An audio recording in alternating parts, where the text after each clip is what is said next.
ونحن على ذلك من الشاهدين والشاكرين والحمد لله رب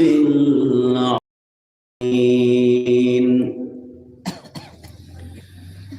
إن الله وملائكته يصلون على النبي يا أيها الذين آمنوا صلوا عليه وسلموا تسليما. اللهم صل على سيدنا مولانا محمد وعلى آله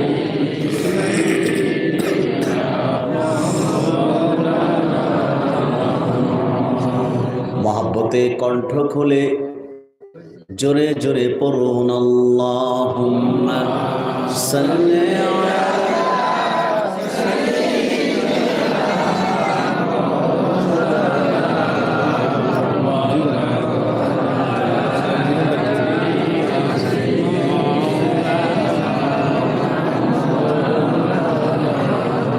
ज़ियारत में मदीना की दिल में है तमन्ना,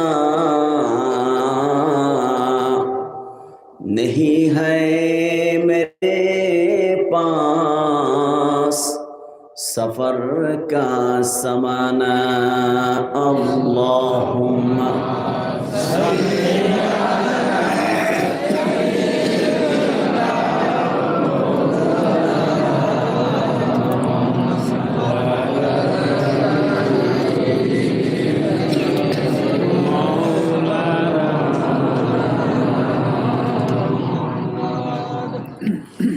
रूबा की हवाएं जाके मदीना,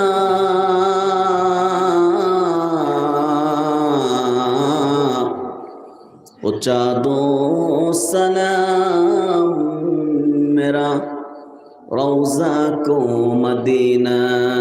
अल्लाहुम्मा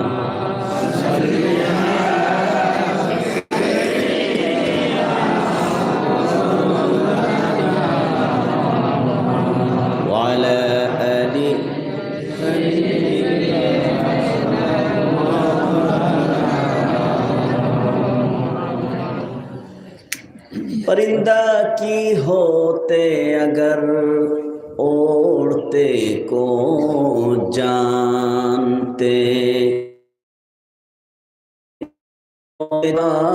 के चुमाते। अल्लाह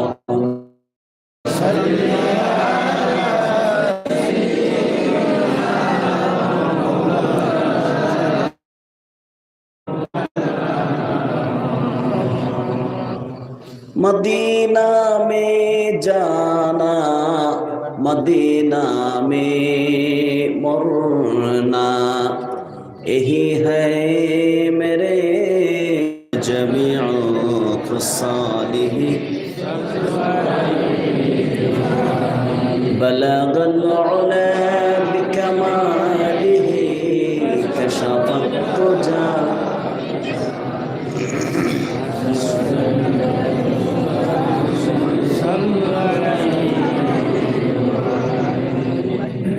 আসো মহব্বতের সাথে আমরা কিছুক্ষণ আল্লাহ সুবহানাহু ওয়া তাআলাকে ডাক দিই। কণ্ঠ খুলে জিকির করুন লা ইলাহা ইল্লাল্লাহ, লা ইলাহা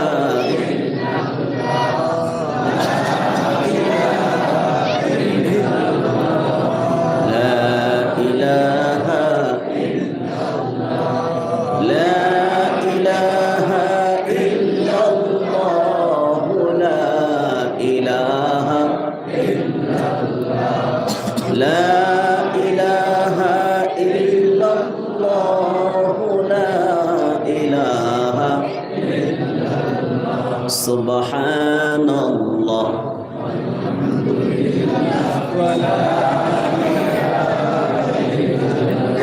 সুবহানাল্লাহ আলহামদুলিল্লাহ হাসবি রব্বি জাল্লাল্লাহু মা ফি কলবি গায়রুল্লাহ নূর মুহাম্মদ সাল্লাল্লাহু লা ইলাহা لا إله إلا الله لا إله سبحان الله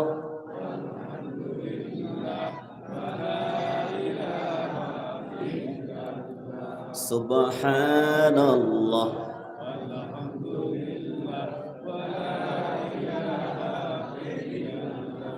لا إله إلا الله محمد رسول الله صلى الله عليه وسلم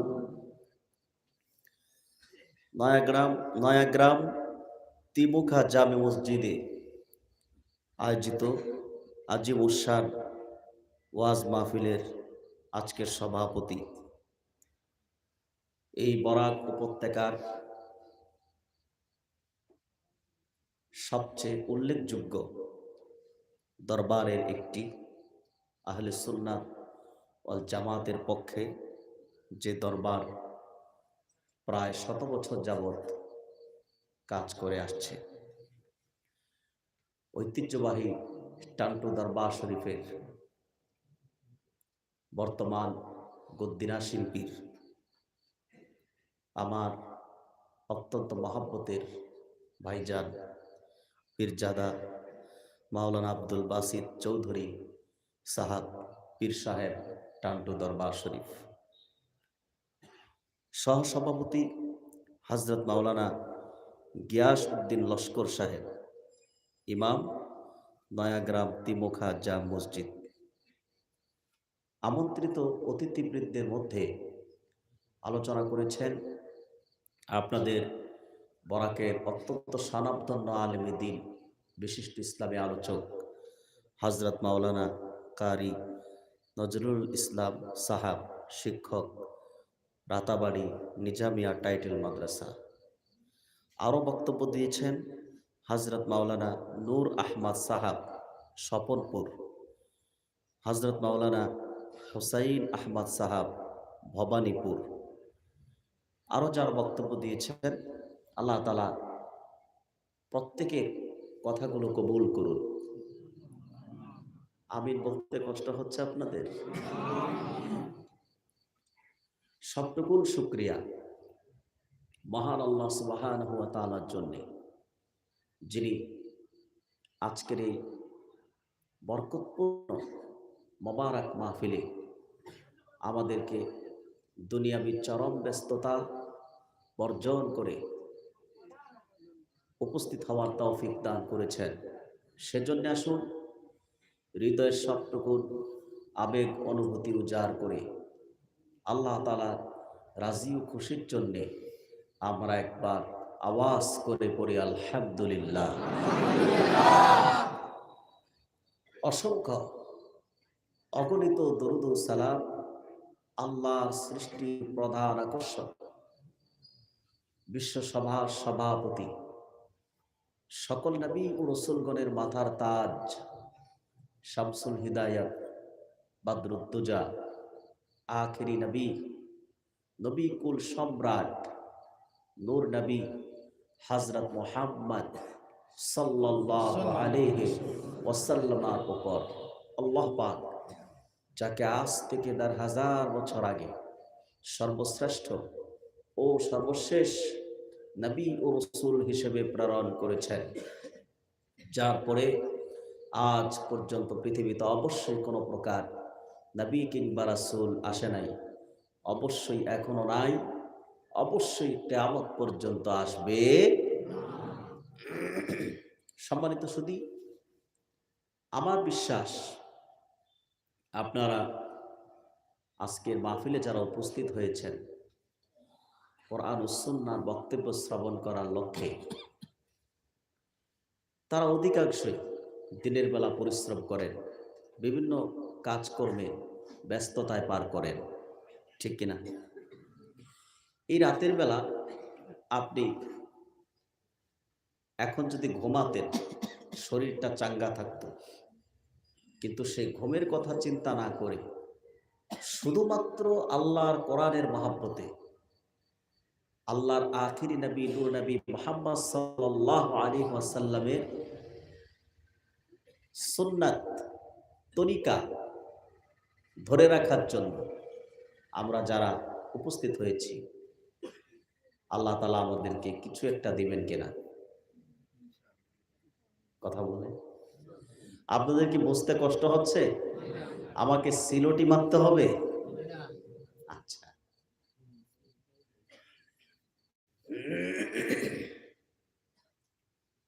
এই যে এসেছেন, বসে আছেন, আল্লাহর পক্ষ থেকে পুরস্কার আছে কিনা? আছে না? কি পুরস্কার? এই যে কষ্ট করে, মাঠে জায়গা নাই, অর্থাৎ মাঠ বোধহয় খালি নাই, সেজন্য মসজিদের বারান্দায় প্রোগ্রামটি হচ্ছে, রাস্তায় লোকজন বসে আছে। এই যে কষ্ট করে আপনারা কেউ দাঁড়িয়ে আছে, জায়গা পাচ্ছে না, বসে আছেন, এই যে কষ্ট করতেছেন, আল্লাহর পক্ষ থেকে কিছু একটা অবশ্যই আছে। কি পুরস্কার আছে? আমরা সরাসরি হাদিস শরীফ থেকে শুনব। মদিনাতুল মুনাওয়ারা থেকে ৬০০ মাইল দূর দামেস্ক শহর। কোন শহর? আমি জানি এই মরাকের মানুষের ইমানের শক্তি অনেক বেশি, আপনাদের আওয়াজ ভোল্টেজ আরেকটু বাড়াতে হবে। দামেস্কে সাহাবী হযরত আবু দারদা রাদিয়াল্লাহু তাআলা আনহু বসবাস করতেন। একদিন মদিনা শরীফ থেকে ৬০০ মাইল দূরে দামেস্কে আল্লাহর একজন বান্দা উপস্থিত হলো সাহাবীর কাছে। উপস্থিত হয়ে বললেন, হে আল্লাহর হাবিবের সাহাবী, আমি মদিনাতুল মুনাওয়ারা থেকে তোমার কাছে এসেছি ৬০০ মাইল দূর পথ অতিক্রম করে। বললেন, কেন এসেছো? লোকটি বললেন, একটি উদ্দেশ্য নিয়ে এসেছি। কয়টি উদ্দেশ্য?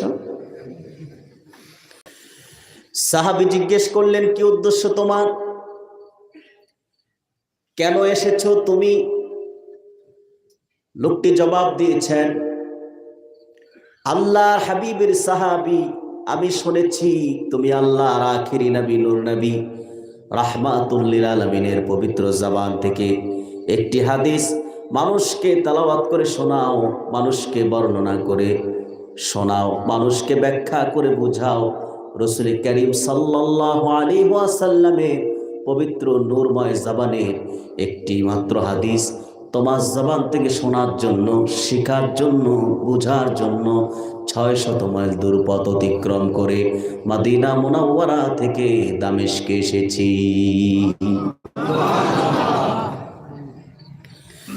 সাহাবী ডাক দিয়ে বললেন, রে আল্লাহর বান্দা, শুনে রাখো, আল্লাহর হাবিবের নূরময় জবান থেকে আমি শুনেছি তিনি ইরশাদ করেছেন, আল্লাহর কোন ইমানদার বান্দা বান্দি যখন কোরআন ও সুন্নাহর ইলম অর্জন করার জন্য, কোরআন ও হাদিসের বক্তব্য শোনার জন্য, বুঝার জন্য নিজের ঘর থেকে বের হয়ে কোনো মাদ্রাসা অথবা উন্মুক্ত প্রতিষ্ঠান মাহফিলের দিকে, জলসার দিকে যায়, আল্লাহ রাব্বুল আলামিন বান্দা ঘর থেকে বের হওয়ার সাথে সাথে বান্দার জন্য বেহেশতের দরজা পর্যন্ত রাস্তা সহজ ও সুগম বানিয়ে দেয়। আমরা এসেছি, বেহেশতের দরজা পর্যন্ত রাস্তা একদম সহজ। সুবহানাল্লাহ বলে। খুশি হয়ে থাকলে জোরে কোন সুবহানাল্লাহ। খুশি কিনা আমরা? কোরআন ও হাদিস শিখতে এসেছেন। দ্বিতীয় পুরস্কার হচ্ছে, আল্লাহর আকাশে যত ফেরেশতা রয়েছেন, আল্লাহর আকাশের ফেরেশতাগণ যারা জমিনে ভ্রমণ করেন, ঘোরাফেরা করেন, ওই সকল নূরের ফেরেশতা আমার আর আপনার জন্য আল্লাহ রাব্বুল আলামিনের কাছে মাগফিরাতের দোয়া করে যাচ্ছে। খুশি আছেন? তাহলে আমরা পাকাপোক্ত নিয়ত করছি, কিছুক্ষণ পর টান্টু দরবার শরীফের সম্মানিত পীর সাহেব মাওলানা আব্দুল বাসিত চৌধুরী সাহেব মাধ্যমে আমরা মোনাজাত করে তওবা ইস্তেগফার করে গুনাহ মাফ করে বাড়িতে যাব। রাজি আছেন? কারা কারা রাজি? দুই হাত তুলে আল্লাহ তাআলাকে দেখান। আল্লাহ কবুল করুন। আমি আর ভূমিকায় কোনো অযাচিত বক্তব্য দিচ্ছি না, প্রবেশ করছি আলোচ্য বিষয়ে। আমি আপনাদের সামনে তেলাওয়াত করেছি সূরাতুল আসর, সূরা আল আসর। এই সূরাটি আপনারা চিনেন? মাথা নাড়লে হবে না, মুখে কথা বলতে হবে। সূরাটি চিনেন না? জানেন তো? এই নামে একটি ওয়াক্ত আছে, এই নামে একটি ওয়াক্ত আছে, সূরা আল আসর। এই সূরাটিতে আল্লাহ সুবহানাহু ওয়া তাআলা শপথ করেছেন। কি করেছেন? শপথ, কসম। আল্লাহ বলেন ওয়াল আস, কালের শপথ। দেখুন, এই আমরা যদি আল্লাহর কোরআন থেকে কিছু সময় মনোযোগ সহকারে বক্তব্য শুনি, যদি আমরা নাও বুঝি, এই যে আমরা বসে আছি, প্রত্যেকটি শ্বাস নিঃশ্বাসে আল্লাহ পাক 10টি করে নেকি দিবেন আমাদেরকে। একটু মনোযোগ দিলে, ধৈর্য ধরলে আপনারা বিষয়টি বুঝতে পারবেন। আর কোরআন বোঝার জন্য একটু কষ্ট করতে রাজি আছেন না? আল্লাহ বলেন ওয়াল আস, কালের শপথ। ইন্নাল ইনসানা লাফি খুস, নিশ্চয়ই সকল মানুষ অবশ্যই ক্ষতির মধ্যে রয়েছে। দেখেন, কালের শপথ করে আল্লাহ বললেন নিশ্চয় সকল মানুষ অবশ্যই ক্ষতির মধ্যে রয়েছে। ইল্লাল্লাযীনা, তবে তারা ছাড়া, আমানু, যারা জেনে বুঝে ঈমান এনেছে, বলেন সুবহানাল্লাহ। ওয়া আমিলুস সালিহাত, এবং যারা সৎকর্ম সম্পাদন করেছে। ওয়া তাওয়াসাউ বিল হক, পরস্পরকে হকের উপদেশ দিয়েছে। ওয়া তাওয়াসাউ বিস সাবর, ও পরস্পরকে ধৈর্যের উপদেশ দিয়েছে। ওয়াল আসর, কালের শপথ করে বললেন ইন্নাল ইনসানা লাফি খুসর, নিশ্চয়ই সকল মানুষ অবশ্যই ক্ষতির মধ্যে রয়েছে। এখানে সকল মানুষকে বলা হয়েছে, ঠিক কি না? এবার আসুন আমরা শুনবো এই সূরাটির শানে নজুল। তাফসীরের কিতাবে মুফাসসিরগণ নকল করেছেন, হযরত আবু বকর সিদ্দিক রাদিয়াল্লাহু তাআলা আনহু, জাহিলি যুগে হযরত আবু বকর সিদ্দিক রাদিয়াল্লাহু তাআলা আনহুর সাথে বন্ধুত্ব ছিল, ঘনিষ্ঠ সম্পর্ক ছিল কালাদা ইবনে উসাইদের। সে ছিল অমুসলিম। কালাদা ইবনে উসাইদ একদিন আবু বকর সিদ্দিক ইসলাম কবুল করার পর হযরত আবু বকর সিদ্দিক রাদিয়াল্লাহু তাআলা আনহুর কাছে আসলেন, এসে বললেন, হ্যাঁ আবু বকর, তোমার মাথা খারাপ হয়েছে? ব্যবসা বাণিজ্যে তো ভাটা লেগে গেছে, আয় রোজগারের পথ তো প্রায় বন্ধ হয়ে গেছে। তুমি বাপদাদার ধর্ম ত্যাগ করলা, মুহাম্মদ সাল্লাল্লাহু আলাইহি ওয়াসাল্লামের দ্বীন গ্রহণ করলা, তোমার ইহকালও শেষ করলা, পরকালেও ক্ষতিতে নিপতিত হলা।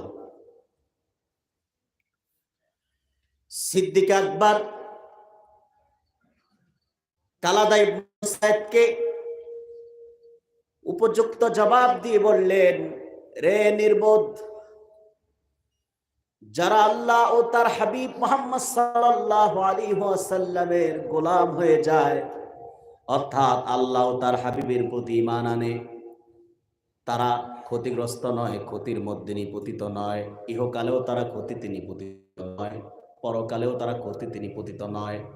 পক্ষান্তরে যারা দুনিয়া দুনিয়া বলে আল্লাহ তাআলাকে চিনতে পারে নাই, তার হাবিবকে চিনতে পারে নাই, তারাই মূলত দুনিয়ায় ক্ষতিগ্রস্ত, পরকালেও ক্ষতিতে নিপতিত।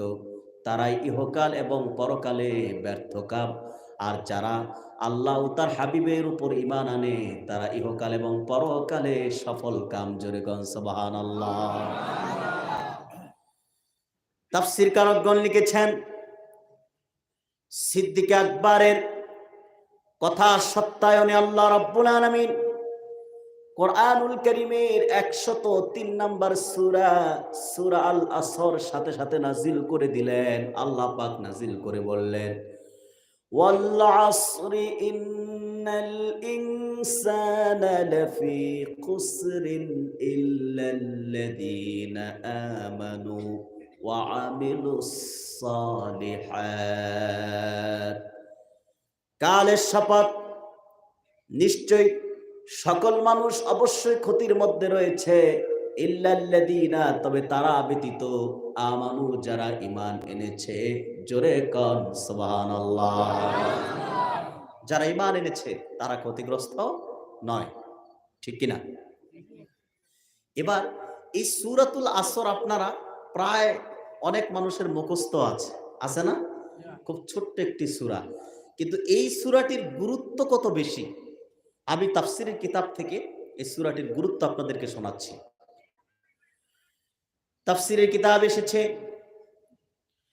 ইমাম আহমদ রাহমাতুল্লাহ নকল করেছেন, ইমাম আহমদ তার মুসনাদে হাদিস নকল করেছেন, কানা রাজুলানি মিন আসহাবি রাসূলুল্লাহ সাল্লাল্লাহু আলাইহি ওয়াসাল্লাম ইদা ইলতাকা লাম ইয়াতাফাররাকা ইল্লা আলা আন ইয়াকরা আহাদুহুমা আলাল আখার সূরাতুল আসর ইলা আখিরিহা সুম্মা ইউসাল্লিমা আহাদুহুমা আলাল আখার। আল্লাহর হাবিব সাল্লাল্লাহু আলাইহি ওয়াসাল্লামের সাহাবীদের মধ্যে এমন দুই ব্যক্তি ছিলেন, যখন একজন আরেকজনের সাথে সাক্ষাৎ লাভ করতেন, দেখা হয়ে যেত, একজন অপরজনকে যতক্ষণ সূরাতুল আসর তেলাওয়াত না শোনাতেন ততক্ষণ বিচ্ছিন্ন হতেন না। অর্থাৎ যখনই দেখা হতো তখনই সূরা আল আসর তেলাওয়াত করে শোনায় দিতেন। সুবহানাল্লাহ বলেন। দেখেন সাহাবায়ে কেরামের আদর্শ কি ছিল, সাহাবায়ে কেরামের স্বভাব ছিল কিরকম। একজন সাহাবী আরেকজন সাহাবীর সঙ্গে যখন সাক্ষাৎ করতেন, দেখা হতো, তখন আসসালামু আলাইকুম বলে সমাপ্ত ছিল না, শেষ ছিল না, বরং তারা একজন আরেকজনকে আল্লাহর কোরআন থেকে সূরা আল আসর তেলাওয়াত করে আখিরাত লাভ করতে, ঠিক কিনা? আর আমরা কি করি? দেখা হলে সামাজিক মুসলিম প্রথা হিসেবে আমরা আসসালামু আলাইকুম সালাম দিই। সালামের পর তোমার ব্যবসা কেমন চলছে, দিনকাল কেমন যাচ্ছে, সালামের পর সব হচ্ছে দুনিয়ার খবর, ঠিক কিনা? আর সাহাবায়ে কেরাম যা বলতেন আখিরাতের জন্য, ঠিক কিনা? এই সূরাটির গুরুত্বে ইমাম মুহাম্মদ ইবনে ইদ্রিস আশ-শাফি লিখেছেন, লাউ তাদাব্বারান নাসু হাদিহিস সূরাতা লাওয়াসিআতহুম, যদি দুনিয়ার মানুষ আল্লাহর কোরআনের একটি সূরা, সূরা আল আসর গবেষণা করত, ইহকাল এবং পরকালে সফলতার জন্য আল্লাহর কোরআনের একটি সূরাই তার জন্য যথেষ্ট হয়ে যেত।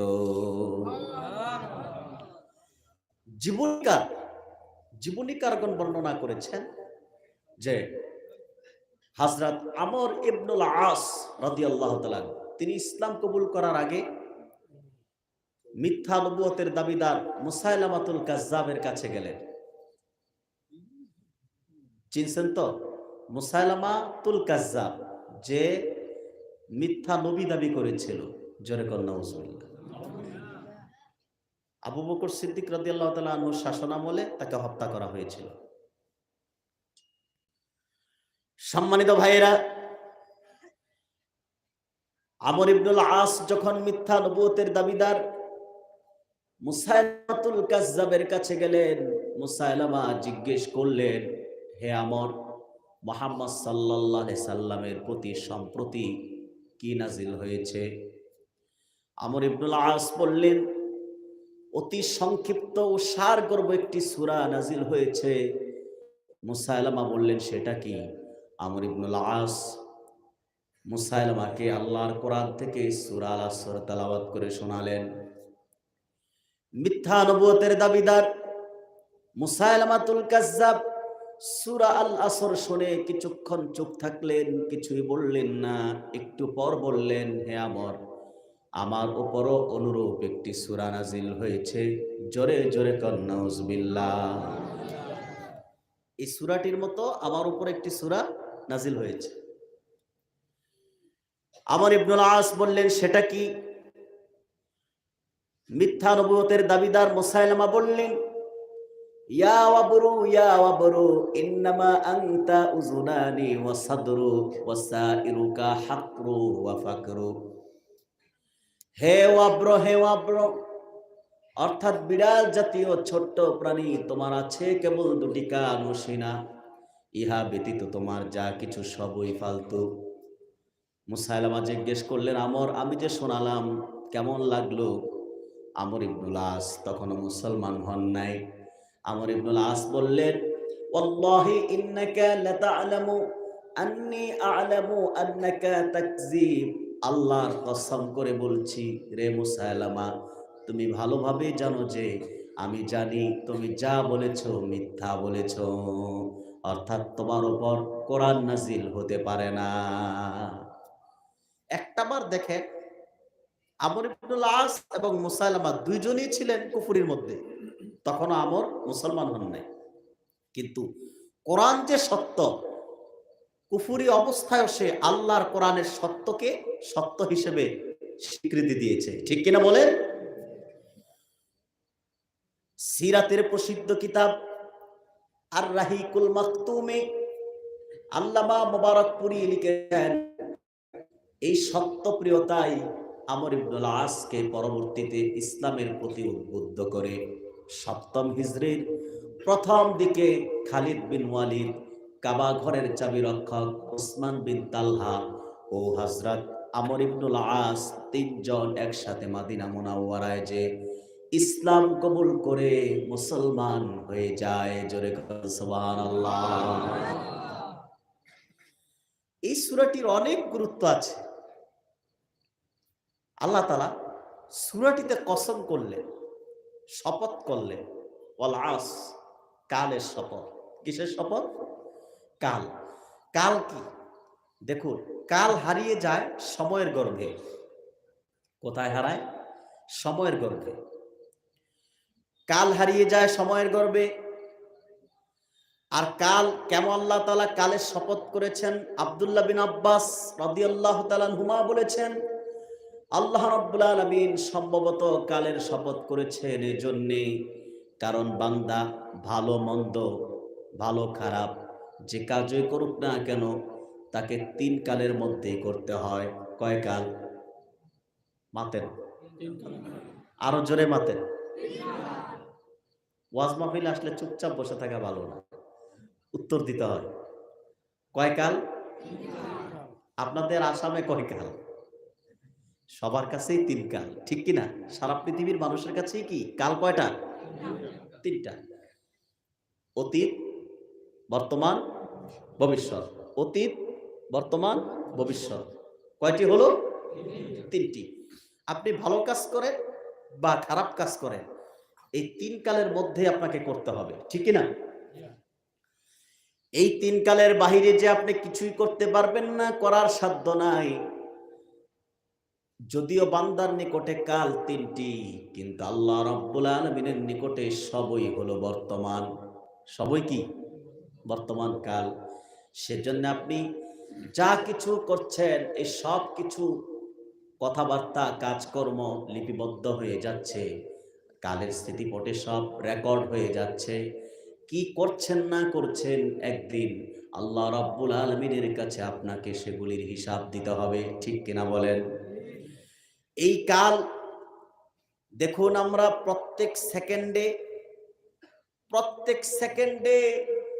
১,৮৬,০০০ মাইল গতিবেগে মৃত্যুর দিকে এগিয়ে চলছি। প্রত্যেক সেকেন্ডে ১,৮৬,০০০ মাইল। প্রায় 3 লক্ষ কিলোমিটার গতিবেগে মৃত্যুর দিকে এগিয়ে চলছি, দ্রুত মৃত্যুর দিকে আমরা দৌড়াচ্ছি, সে খবর তো আমাদের নাই, ঠিক কিনা? দুনিয়ার মোহে পড়ে আমরা আল্লাহ তাআলাকে ভুলে গিয়েছি, মৃত্যু যে আমাদের খুব নিকটে সেই খবর আমাদের নাই। মুফাসসিরিনে কেরাম লিখেছেন, আল্লাহ রাব্বুল আলামিন যোহরের কসম করেন নাই, ফজরের কসম করলে পারতেন, তা করেন নাই। মাগরিবের করলে পারতেন, তা করেন নাই। এশারও করলেন না। আসরের কেন করলেন? আসরের পর থেকে মাগরিব, অর্থাৎ আসরের নামাজ যখন পড়া হয় খুব দ্রুত মাগরিব হয়ে যায়, ঠিক কিনা বলেন? সময়ে কোনো আয় পাওয়া যায় না। ঠিক আল্লাহ রাব্বুল আলামিন আসরের কসম করে বান্দাকে এটাই বুঝিয়েছেন দুনিয়াবাসীকে, হে দুনিয়াবাসী মানুষ, হে মানুষ, আমি আল্লাহ তোমাকে নির্ধারিত একটি রিজার্ভ হায়াত দিয়ে দুনিয়ায় পাঠিয়েছি। নির্ধারিত হায়াত শেষ, তোমাকে দুনিয়ার থেকে চলে আসতে হবে।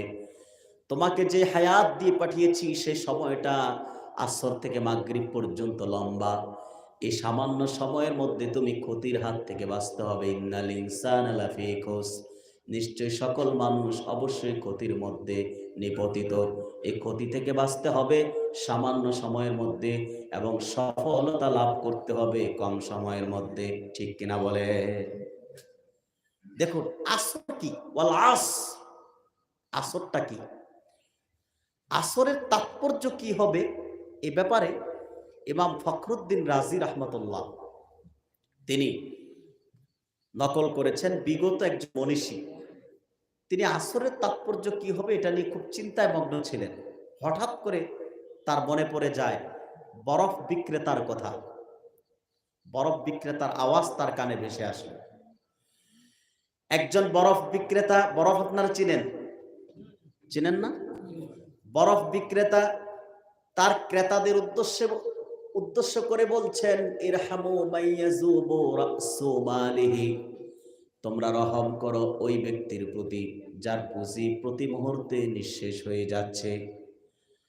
সঙ্গে সঙ্গে বিগত মনীষী চিৎকার দিয়ে বললেন, হাদা মা'না সূরাতিল আস, এটাই তো সূরা আসরের তাৎপর্য। অর্থাৎ বরফ যেভাবে গলে যায়, বাতাসের মুখে আপনি হাতে নিয়ে বরফ 5 মিনিট দাঁড়িয়ে থাকে, দেখবেন বরফ আর বরফ নাই, পানি হয়ে আপনার হাত পূর্ণ ভরে আছে, ঠিক কিনা বলেন? বাতাসে আপনি দাঁড়াবেন, 5 মিনিটে বরফ শেষ হয়ে যাবে, গলে যাবে। আল্লাহ রাব্বুল আলামিন আসরের শপথ করে এটাই বললেন, বরফ যেভাবে গলে যায়, বান্দারে তোমাকে যে হায়াত দিয়ে আমি পাঠিয়েছি ঠিক সেভাবেই তোমার হায়াত থেকে বরফের মতো হায়াতটা শেষ হয়ে যাচ্ছে, দ্রুত গলে যাচ্ছে। অতএব সংক্ষিপ্ত সময়ের মধ্যে ক্ষতি থেকে বাঁচতে হবে, সফলতা লাভ করতে হবে। এবার আসুন, ইন্নাল ইনসানা লাফি খুসর, নিশ্চয় সকল মানুষ অবশ্যই ক্ষতির মধ্যে রয়েছে।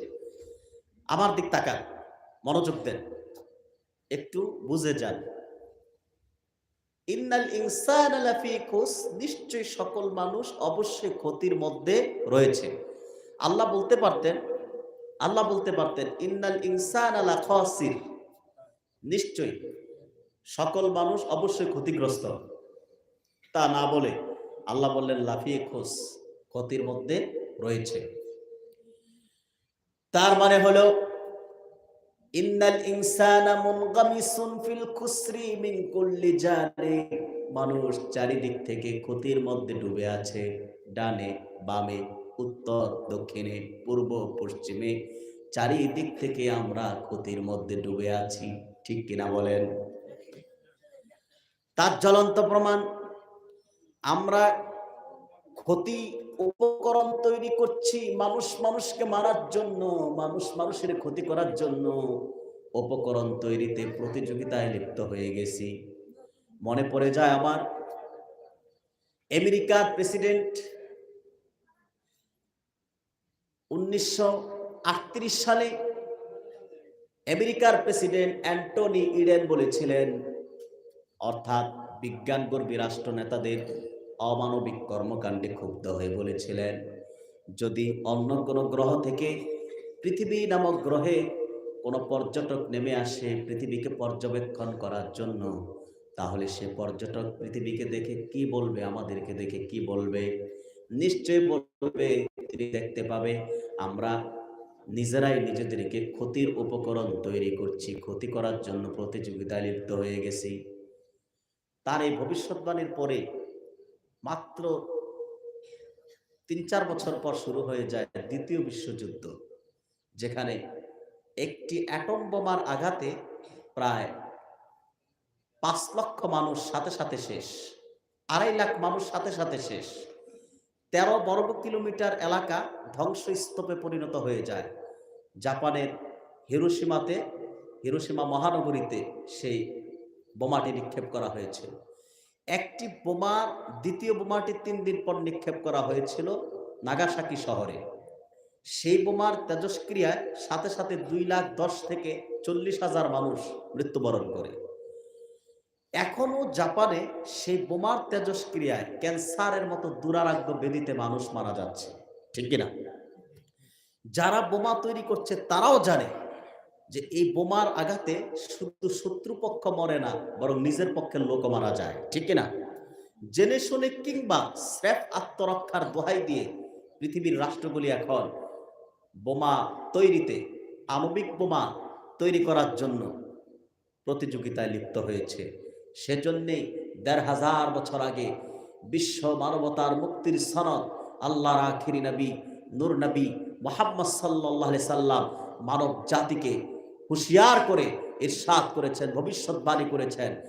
আল্লাহর হাবিব বলেছেন, আনাখিদু বিহুজাজিকুম আনিন নার, হালুম্মা আনিন নারি হালুম্মা আনিন নার ফাতাগলিবুনি তাকাহহামুনা ফিহা। হে লোক সকল, জাহান্নাম থেকে বাঁচাবার জন্য আমি তোমাদের কোমর ধরে আকর্ষণকারী, তোমরা জাহান্নাম থেকে আমার দিকে ফিরে এসো, জাহান্নাম থেকে আমার দিকে ফিরে এসো। কিন্তু তোমরা আমাকে পরাস্ত করে জাহান্নামে ঢুকে পড়ছ। রাসূলুল্লাহ ইরশাদ করে গেছেন যে আমি তোমাদেরকে ডাকছি জাহান্নাম থেকে ফিরে এসো, কিন্তু তোমরা আমাকে পরাস্ত করে জাহান্নামে প্রবেশ করছো, ঠিক কিনা বলে? প্রিয় ভাইয়েরা, এবার আসুন, ইন্নাল ইনসানা লাফি খুস, নিশ্চয় সকল মানুষ অবশ্যই ক্ষতির মধ্যে রয়েছে। আল্লাহ এবার ভাগ করে দিলেন, ক্ষতি থেকে বাঁচার জন্য কিছু উপকরণ দিয়ে দিলেন, ফর্মুলা দিয়ে দিলেন। আল্লাহ বলেন, ইল্লাল্লাযীনা আমানু ওয়া আমিলুস সালিহাত, তারা নয় যারা আমানু, জেনে বুঝে ঈমান এনেছে। সুবহানাল্লাহ, জেনে বুঝে ঈমান। এখন ঈমান কি? এখানে আমরা যারা আছি তারা তো মুসলমানের ঘরের মুসলমান, অর্থাৎ বাবা ছিল মুসলিম, আমিও মুসলিম, দাদা ছিল মুসলিম, আমিও মুসলিম। কথা বলেন, আরে বাবা কথা বলেন, কথা ঠিক কিনা? কিন্তু ঈমান কি? ঈমান হচ্ছে আল ঈমানু মিনাল আমনি দিদ্দুল খাউফি ওয়াশ শাক্কি। ঈমান অর্থ হচ্ছে নিশ্চিত বিশ্বাস, যা ভীতি ও সন্দেহের বিপরীত। ঈমান আনছেন, এই আকাশের নিচে আর কারো ভয় থাকবে না। ভয় থাকবে কার? চিৎকার দিবেন কার? এই আকাশের নিচে আর কাউকে ভয় করা যাবে না, কারো ভয় অন্তরে পোষণ হবে না। শুধুমাত্র ভয় থাকবে একজনের, তিনি কে? ঠিক কিনা? প্রিয় ভাইয়েরা, ঈমান অর্থ হচ্ছে নিশ্চিন্ত বিশ্বাস। সেই বিশ্বাসের ভিত্তি আবার ৬টা। কয়টা? বিশ্বাসের ভিত্তি কয়টা? ৬টা। হাদিসে জিবরিল এসেছে, আন তুমিনা বিল্লাহি ওয়া মালাইকাতিহি ওয়া কুতুবিহি ওয়া রুসুলিহি ওয়াল ইয়াউমিল আখিরি ওয়া তুমিনা বিল কদরি খাইরিহি ওয়া শাররিহি। অর্থাৎ আল্লাহ তাআলার প্রতি বিশ্বাস, ফেরেশতাগণের উপর বিশ্বাস, কিতাবসমূহের উপর বিশ্বাস, রাসূলগণের উপর বিশ্বাস, আখিরাতের প্রতি বিশ্বাস এবং আল্লাহর পক্ষ থেকে নির্ধারিত জীবনে ভালো ও মন্দের প্রতি বিশ্বাস। জোরে কাল সুবহানাল্লাহ। বিশ্বাসের ভিত্তি কয়টা হলো? আরো জোরে বলে। কষ্ট করে মাহফিলে আসছেন, কিছু বাড়িতে নিয়ে যাবেন না? শিখবেন না? বিশ্বাসের ভিত্তি কয়টা? ছয়টা। আবার ইমানে মুফাসসালে বিশ্বাসের ভিত্তি 7টি বলা হয়েছে। কয়টি? আমানতু বিল্লাহি ওয়া মালাইকাতিহি ওয়া কুতুবিহি ওয়া রুসুলিহি ওয়াল ইয়াউমিল আখির ওয়াল কদরি খায়রিহি ওয়া শাররিহি মিনাল্লাহি তাআলা ওয়াল বা'সি বাদাল মাউত। এখানে একটি বেড়ে গেছে, সেটি হলো এই দুনিয়ার জীবন শুধু শেষ নয়, এই দুনিয়ার জীবন একদিন শেষ হলে আবার আমাদেরকে প্রত্যাবর্তন করতে হবে কোথায়? কবরে। কবরে কোথায়? কবরে। মাটির উপর থেকে যাবেন কই? মাটির নিচে, ঠিক কিনা? সেজন্য আল্লাহ রাব্বুল আলামিন বলেছেন, মিনহা খলাকনাকুম ওয়া ফিহা নুঈদুকুম ওয়া মিনহা নুখরিজুকুম তারাতান উখরা। আল্লাহ রাব্বুল আলামিন বলেন, আমি তোমাদেরকে মাটি থেকে সৃষ্টি করেছি, আবার মাটিতেই প্রত্যাবর্তন করাবো। আবার কাল কিয়ামতের কঠিন ময়দানে সে মাটি থেকেই তোমাদেরকে তুলে হাসরের ময়দানে দাঁড় করাবো। ঠিক কিনা বলেন? মাটি থেকে আবার আমাদেরকে জীবিত করা হবে। হাসরের ময়দান যেদিন কায়েম হয়ে যাবে, আল্লাহ রাব্বুল আলামিন যেদিন বিচারের এজলাসে বসে যাবেন, ইসরাফিল ফেরেশতা যখন সিংহায় ফুৎকার দিবে, সারা পৃথিবী প্রথম ফুৎকারে থরথর করে কাঁপতে শুরু করবে। পৃথিবী জমিন থেকে লাশগুলো, মাটিগুলো ফেটে যাবে, লাশগুলো জীবন্ত দাঁড়িয়ে যাবে। হাসরের মাঠ কায়েম হয়ে যাবে। হাসরের মাঠে জাহান্নামের দরজাগুলো খুলে দেওয়া হবে। জাহান্নামের দরজাগুলো খোলা দেখে পাপী তাপী, দুনিয়ায় যারা নামাজ পড়ে নাই, রোজা রাখে নাই, হজ করে নাই, যাকাত দেয় নাই, আল্লাহর বিধিবিধান মানে নাই, জাহান্নামের দরজাগুলো খোলা থাকবে, জাহান্নামের হাওয়া বাতাস বের হয়ে আসবে। ভয়ে আতঙ্কিত হয়ে তখন দুনিয়ার মানুষগুলো জাহান্নাম থেকে বাঁচার জন্য আশ্রয় চাইবে, নবীদের কদমে যে আশ্রয় নিতে চাইবে, নবীদের কদমে যে বলবে, আদম আলাইহিস সালামের কাছে যে বলবেন, আদম, আল্লাহ রাব্বুল আলামিন আপনাকে সফিউল্লাহ হিসেবে নির্বাচন করেছিলেন, আজকে আমরা আপনার সন্তান বিপদে পড়ে গেছি, জাহান্নামের আসামি হয়ে যাচ্ছি, দয়া করে আপনার আল্লাহর কাছে আমাদের জন্য সুপারিশ করে আমাদেরকে রক্ষা করুন জাহান্নাম থেকে। হযরত আদম সেদিন মানব জাতির উদ্দেশ্যে ভাষণ দিয়ে বলবেন, হে মানব জাতি, আজকে হাসরের মাঠে সুপারিশ করার কোনো অথরিটি আল্লাহ রাব্বুল আলামিন আমাকে দেন নাই, আমি সুপারিশ করার কোনো ক্ষমতা আমার নাই, তোমরা চলে যাও অন্য কারো কাছে। এবার সমস্ত জনতা হাসরের মাঠে পাগল পারা হয়ে চলে আসবেন হযরত নূহ আলাইহিস সালামের কাছে, একই আবেদন করবেন, নবী নূহ আলাইহিস সালামও ফিরিয়ে দিবেন। এবার চলে যাবেন, যেতে যেতে সমস্ত নবীদের কাছে যাবেন, সর্বশেষ আসবেন হযরত ঈসা রুহুল্লাহর কাছে। হযরত ঈসার কাছে এসে সমস্ত জনতা বলবেন, হে ঈসা, আল্লাহ রাব্বুল আলামিন আপনাকে দুনিয়ায় যে মুজিজা দিয়েছিলেন, আপনি মৃত মানুষকে জীবিত করতে পারতেন, সে ক্ষমতা আল্লাহ আপনাকে দিয়েছিলেন, আজকে আপনার কদমে হাজির হয়েছি আমরা, দয়া করে আপনি আপনার রবের কাছে আমাদের জাহান্নামের মুক্তির জন্য সুপারিশ করুন। হযরত ঈসা আলাইহিস সালাম নিজের অপারগতা স্বীকার করে জনতার কাছে বলবেন, হে হাসরবাসী, আজ তোমাদের জন্য সুপারিশ করার ক্ষমতা যেভাবে আদমেরও ছিল না, সেভাবে আমারও নাই, আমিও করতে পারবো না সুপারিশ। তবে আমার জানা আছে কে সুপারিশ করতে পারবে। যদি জাহান্নামের আযাব থেকে পরিত্রাণ পেতে চাও, ইরজি'i ইলা নাবিয়্যিল খাতিম সাইয়্যিদিনা মুহাম্মদ সাল্লাল্লাহু আলাইহি ওয়াসাল্লাম, রে জনতা, হাসরবাসী, দেরি করো না, দেরি করো না। জাহান্নাম থেকে যদি পরিত্রাণ পেতে চাও, জাহান্নাম থেকে যদি বাঁচতে চাও, আর দেরি করো না, আর কারো কাছে যেও না। মুহাম্মদ সাল্লাল্লাহু আলাইহি সাল্লামের নূরের কদমে যে হাজির হয়ে যাও। মুহাম্মদুর রাসূলুল্লাহ সাল্লাল্লাহু আলাইহি ওয়াসাল্লামকে আল্লাহ রাব্বুল আলামিন হাসরের ময়দানে সুপারিশ করার অথরিটি দিয়ে দিয়েছে।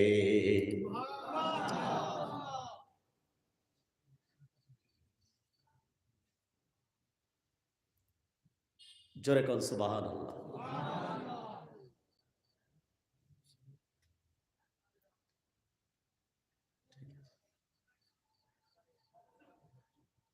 আওয়াজ করে সুবহানাল্লাহ বলবেন না?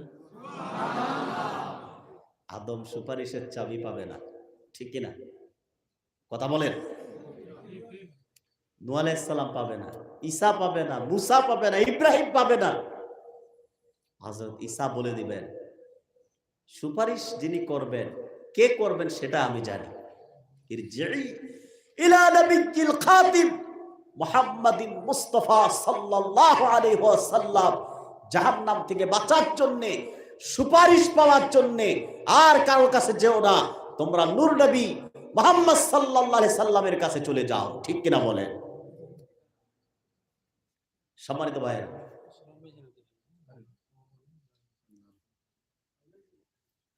চাটা আর দেওয়ার দরকার নেই, 1-2 ঘন্টা না খেয়ে থাকা যায়, ঠিক আছে? আমার ডিস্টার্ব হয়,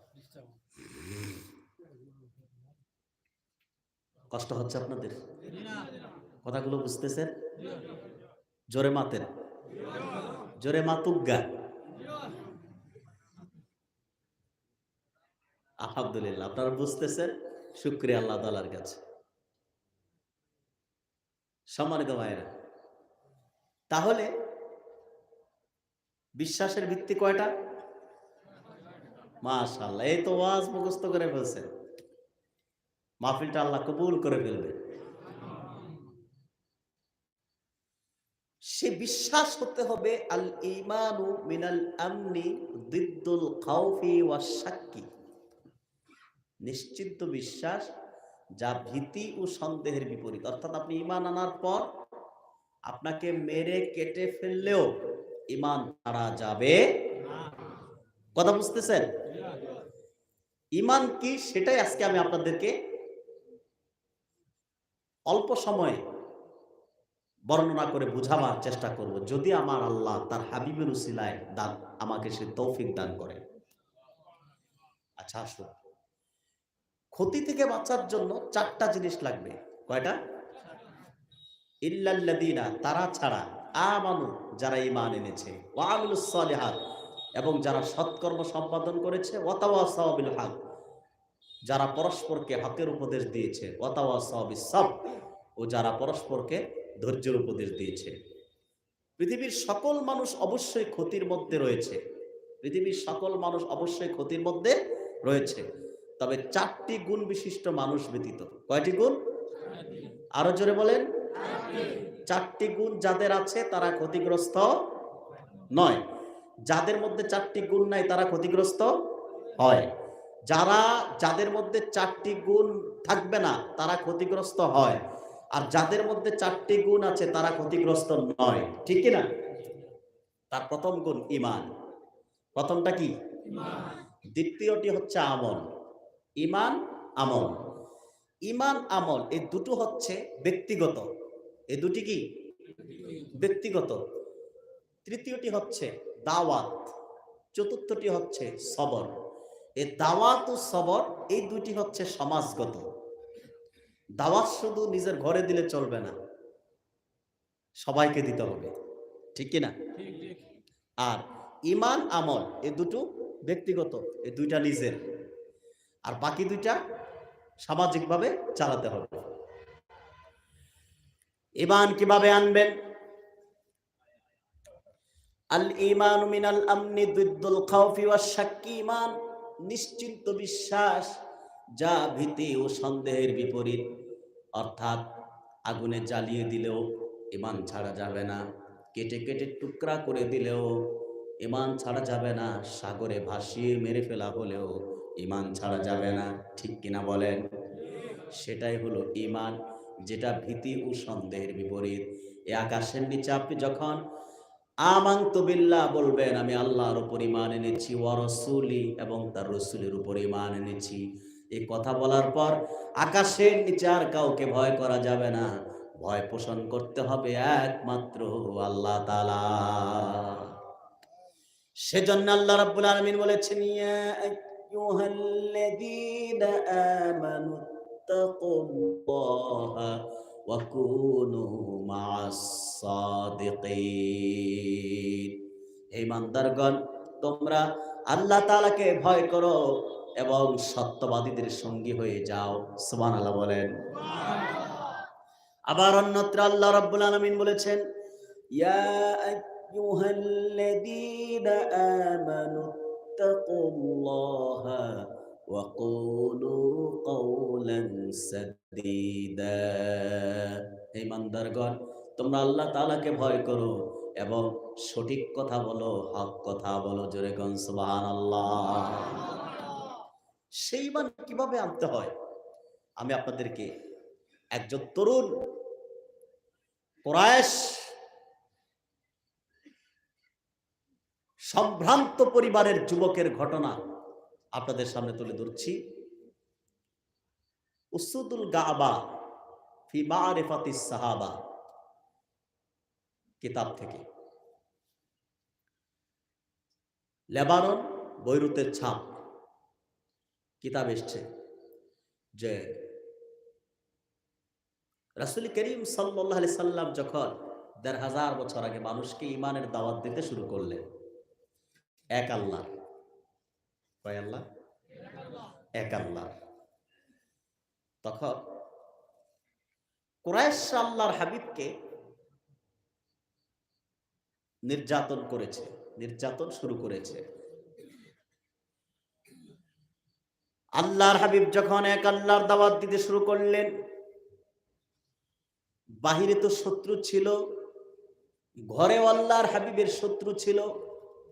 ঘরে আপন চাচা আবু লাহাব ও তার স্ত্রী আল্লাহর আখিরি নবী আমার নূর নবী মুহাম্মদ সাল্লাল্লাহু আলাইহি সাল্লামের সমালোচনা শুরু করে দিয়েছে।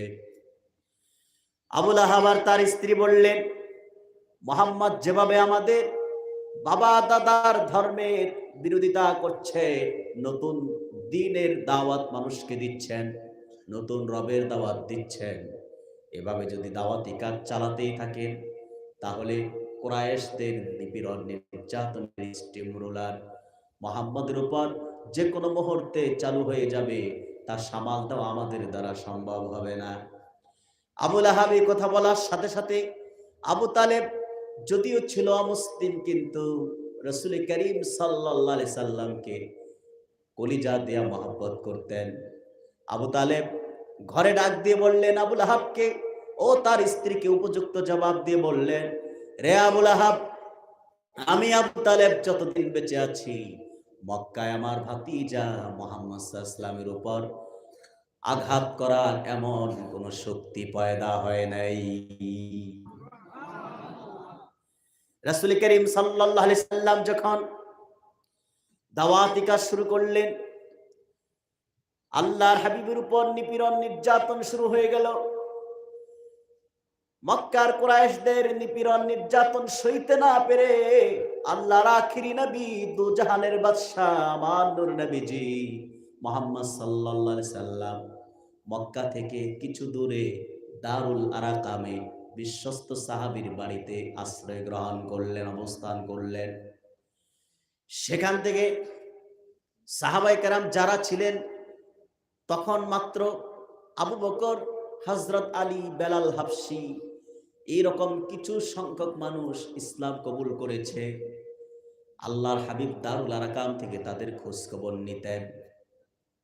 আরেকদিকে রাসূলুল্লাহ যখন দারুল আরাকাম আসলেন, মক্কায় কুরাইশ বংশের সম্ভ্রান্ত পরিবারের সবচেয়ে ধনী পরিবারের এক যুবক সন্তান, তার নাম ছিল মুসআব বিন উমাইর। কি নাম?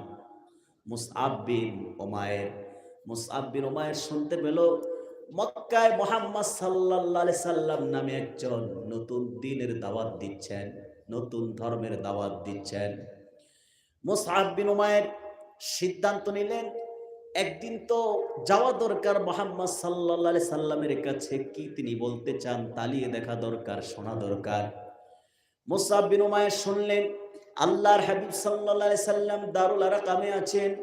মুসআব বিন উমাইর পূর্ব সিদ্ধান্ত অনুযায়ী একদিন রওনা হয়ে যান দারুল আরকামের দিকে।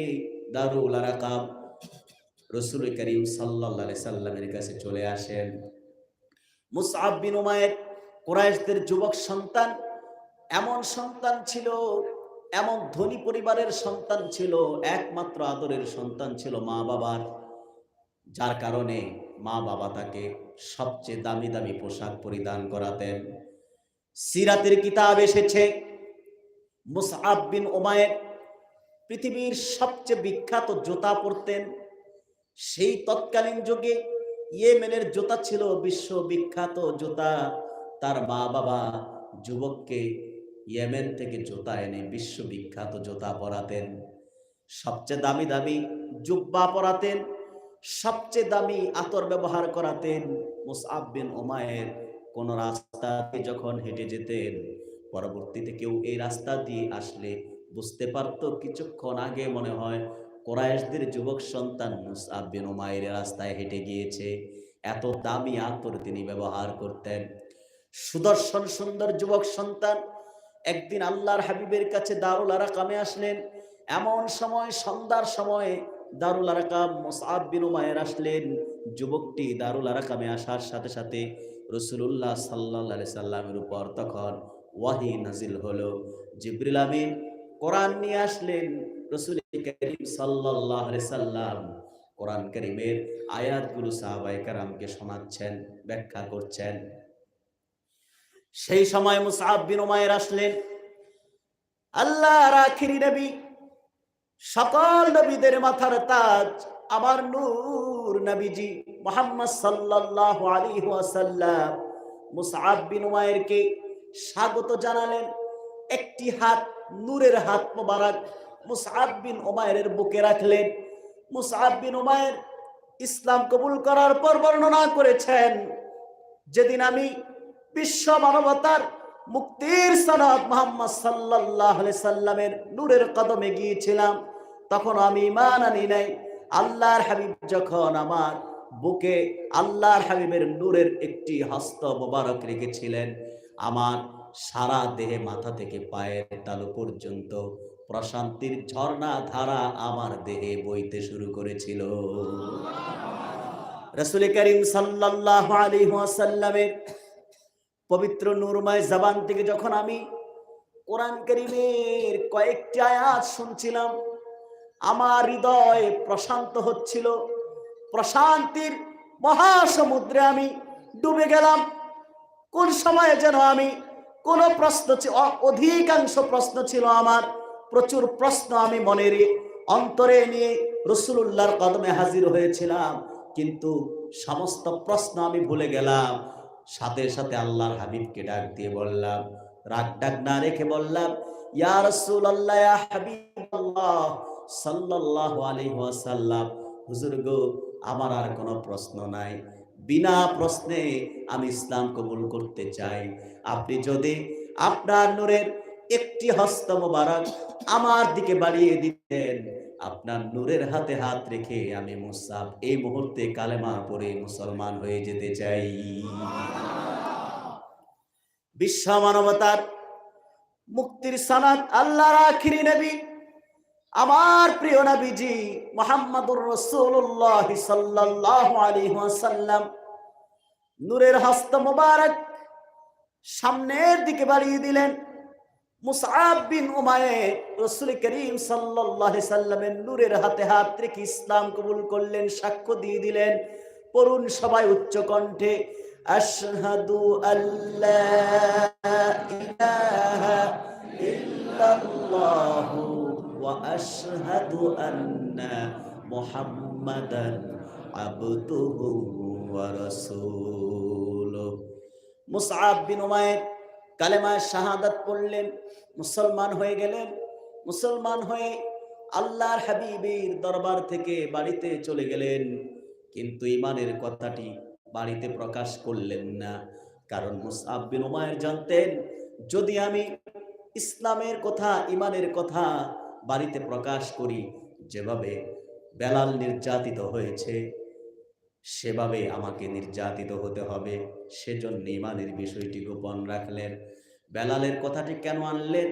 বেলাল এত বেশি নিপীড়িত, নির্যাতিত হয়েছে, বেলালের নির্যাতনের কথা কেই বা না জানে, ঠিক কিনা বলেন? বেলাল ছিল উমাইয়ার গোলাম, অর্থাৎ বেলালের বাবাও ছিল দাস, বেলালও ছিল দাস। সেই যুগে একটি প্রথা ছিল যে পিতা যদি কারো গোলাম হয়, দাস হয়, সে তার ঘরে যদি কোনো সন্তান জন্মগ্রহণ করে সেও হবে দাস অটোমেটিক। পিতা দাস হলে সন্তানও কি দাস। হযরত বেলাল রাদিয়াল্লাহু তাআলা আনহুর পিতাও ছিলেন দাস, তিনিও ছিলেন কি দাস। আল্লাহর হাবিব সাল্লাল্লাহু আলাইহি সাল্লামের দাওয়াত যখন ছড়িয়ে পড়ল, এক আল্লাহর তাওহীদের কথা, রাসূলুল্লাহর রিসালাতের কথা যখন বেলালের কানে পৌঁছে গেল, দ্বিধাহীন চিত্তে হযরত বেলাল রাসূলুল্লাহর পবিত্র নূরময় কদমে এসে ইসলাম কবুল করলেন, কালেমা পড়ে নিলেন। উমাইয়া যখন জানতে পারল বেলাল ইসলাম কবুল করেছে, শুরু হয়ে যায় নির্যাতন।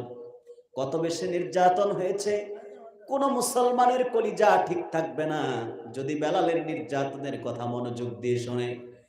একদিনের ঘটনা আমি আপনাদের শোনাচ্ছি।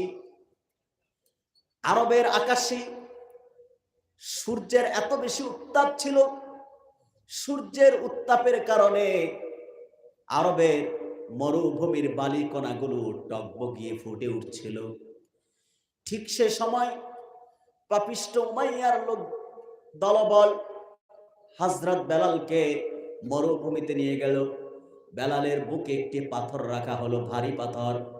বেলালের বুকে ভারী পাথর রেখে বেলালকে রশি দিয়ে পিছনে সামনে ডানে বামে টানা হেঁচড়া করা হলো। এত বেশি কষ্ট দিয়েছে আমার হযরত বেলালকে, পাহাড়ের উপত্যকায় পর্যন্ত টেনে টেনে তোলা হয়েছে। এত বেশি কষ্ট দিয়েছে, আঘাতের পর আঘাত করা হচ্ছে। যত বেশি আঘাত করেছে তত বেশি হযরত বেলালের জবান থেকে বের হয়েছে আহাদ আহাদ আহাদ। সুবহানাল্লাহ বলে। যত বেশি আঘাত তত বেশি কি আহাদ, অর্থাৎ আল্লাহ এক। আল্লাহ জোরে বলেন আল্লাহ। পাথরের চাপাতে বেলালের বুকেতে, পাথরের চাপাতে বেলালের বুকেতে, ক্ষত বিক্ষত হয় দেহ, ক্ষত বিক্ষত হয় দেহ। তবুও মুখে আহাদ আহাদ জপে, তবুও মুখে আহাদ আহাদ জপে, আল্লাহ ছাড়া রব নেই কেহ। ঠিক কিনা বলেন? যত বেশি আঘাত তত বেশি বেলালের কণ্ঠে উচ্চারিত হতে লাগলো আহাদ আহাদ আহাদ আহাদ। উমাইয়া বললেন, রে বেলাল, এখনো সময় আছে, মুহাম্মাদের দ্বীন ছেড়ে দাও, তাহলে তোমার জীবনটা ভিক্ষা পাবে। হযরত বেলাল বললেন, রে উমাইয়া, তোমার আঘাতে, প্রহারে আর আঘাতে যদি এই মুহূর্তে আমার জীবনটা চলেও যায়, যদি প্রাণ হারিয়ে ফেলি, আল্লাহি রাব্বিল কাবা, কাবার মালিক আল্লাহর কসম করে বলছি, এই মুহূর্তে তোমার হাতে আমি তোমার নির্যাতনে জীবন দিয়ে দিতে রাজি আছি, কিন্তু মুহাম্মদ সাল্লাল্লাহু আলাইহি ওয়াসাল্লামের নূরময় জবান থেকে কালেমা পড়ে মুসলমান হয়েছি, ঈমান ছাড়তে একটি মুহূর্তের জন্যও রাজি নাই। এ ছিল ঈমান। আল ঈমানু মিনাল আমনি দিদ্দুল খাউফি ওয়াশ শাক্কি। ঈমান নিশ্চিন্ত বিশ্বাস, যা ভীতি ও সন্দেহের বিপরীত। বিনা প্রশ্নে আল্লাহ তাআলাকে বিশ্বাস করা এক আল্লাহ হিসেবে, ঠিক কিনা বলে? কোনো সংশয় থাকবে না। আর আল্লাহ তাআলাকে বিশ্বাস করার পর কারো ভয়ও থাকবে না, ঠিক কিনা বলে? সম্মানিত ভাইয়েরা, আরবের যুবক সন্তান, কুরাইশ পরিবারের সবচেয়ে সম্ভ্রান্ত ধনী পরিবারের আদরের দুলাল মুসআব বিন উমাইর ইসলাম কবুল করে বাড়িতে চলে যান। মা ছিল অমুসলিম, পিতাও অমুসলিম। মা ছিল সম্ভ্রান্ত পরিবারের মহিলা, ইসলামের কথাটি গোপন রাখলেন। কিন্তু প্রাণের প্রিয় নবীজি দারুল আরাকামে থাকেন, আর মুসআব বিন উমাইর নিজের বাড়িতে থাকেন। মনটার বাড়িতে বসে না, মনটা, দেহটা বাড়িতে, মনটা দারুল আরাকাম রাসূলুল্লাহর কাছে। মুসআব বিন উমাইর মাঝে মধ্যে আল্লাহর হাবিবের কাছে আসতেন, কিন্তু কুরাইশদের গোয়েন্দা টিম এত শক্তিশালী ছিল যে মুসআব বিন উমাইরকে লক্ষ্য করতে লাগলেন।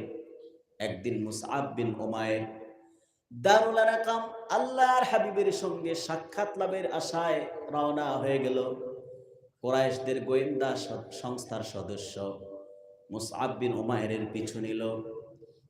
একদিন ওসমান বিন তালহা দেখতে পেলেন মুসআব বিন উমাইর রাসূলুল্লাহ সাল্লাল্লাহু আলাইহি সাল্লামের সাথে দেখা করার জন্য দারুল আরাকাম যাচ্ছেন। সেদিনও শিওর হতে পারেন নাই তিনি কি ইসলাম কবুল করেছেন কিনা। আরেকদিন গোয়েন্দাদের সদস্য দেখতে পেল মুসআব বিন উমাইর রাসূলুল্লাহ সাল্লাল্লাহু আলাইহি সাল্লাম যেভাবে এক আল্লাহর কাছে প্রার্থনা করে, দুই হাতের তালু পেতে আল্লাহর কাছে চান, সেভাবে মুসআব বিন উমাইর আল্লাহর কাছে প্রার্থনা করছেন। তখনও শিওর হতে পারেন নাই ইসলাম কবুল করেছেন কিনা। আরেকদিন দেখতে পেল রাসূল কারীম সাল্লাল্লাহু আলাইহি ওয়াসাল্লাম যে আল্লাহর উদ্দেশ্যে নামাজ পড়েন, মুসআব বিন উমাইরও এক আল্লাহর উদ্দেশ্যে নামাজ পড়ছেন। গোয়েন্দা সদস্য কুরাইশরা একদম শিওর হয়ে গেল, এখন আর কোনো সন্দেহ নাই, নিশ্চয় মুসআব বিন উমাইর মুহাম্মাদের আনিত দ্বীন গ্রহণ করে নিয়েছে। খবরটি বাড়িতে চলে আসলো, সমস্ত কুরাইশদের কাছে চলে গেল খবরটি। কুরাইশরা মুসআব বিন উমাইরকে ডাকলেন, তার মা বাবার সামনে মুসআব বিন উমাইরকে কুরাইশদের মধ্যে যারা নেতৃত্ব দিতেন তারা জিজ্ঞেস করলেন, হে মুসআব, তুমি কি মুহাম্মদ সাল্লাল্লাহু আলাইহি সাল্লামের আনিত দ্বীন গ্রহণ করেছো নাকি? তোমার ব্যাপারে আমাদের গোয়েন্দা টিম যা শুনেছে তা কি সত্য নাকি? মুসআব বিন উমাইর কুরাইশ নেতাদের সামনে, মা বাবার সামনে একটি ভাষণ দিলেন। সেই ভাষণে তিনি বললেন, ও কুরাইশরা, শুনে রাখো, কোনো ভয় নেই, কোনো চিন্তা নাই, সমস্ত ভয় ভীতি বলে আমি তোমাদের কাছে সত্য প্রকাশ করছি। তোমরা যা শুনেছো বা যা দেখেছো তা সত্যই দেখেছো, সত্যই শুনেছো। আজ থেকে কয়েকদিন পূর্বে দারুল আরাকামে গিয়ে বিশ্ব মানবতার মুক্তির সনদ রাহমাতুল লিল আলামিনের কদমে দাঁড়িয়ে রাসূলুল্লাহর নূরের হাতে হাত রেখে আমি সমস্ত দুনিয়ার বানোয়ার ধর্মগুলো বাদ দিয়ে আল্লাহর পক্ষ থেকে আনিত দ্বীন মুহাম্মাদের ধর্ম গ্রহণ করে নিয়েছি। ঈমান প্রকাশ হয়ে গেল। কি হয়ে গেল? জোরে মাতেন, প্রকাশ হয়ে গেল। এবার দেখেন, একটু আগে বলছি না, আল ঈমানু মিনাল আমনি দিদ্দুল খাউফি ওয়াশ শাক্কি।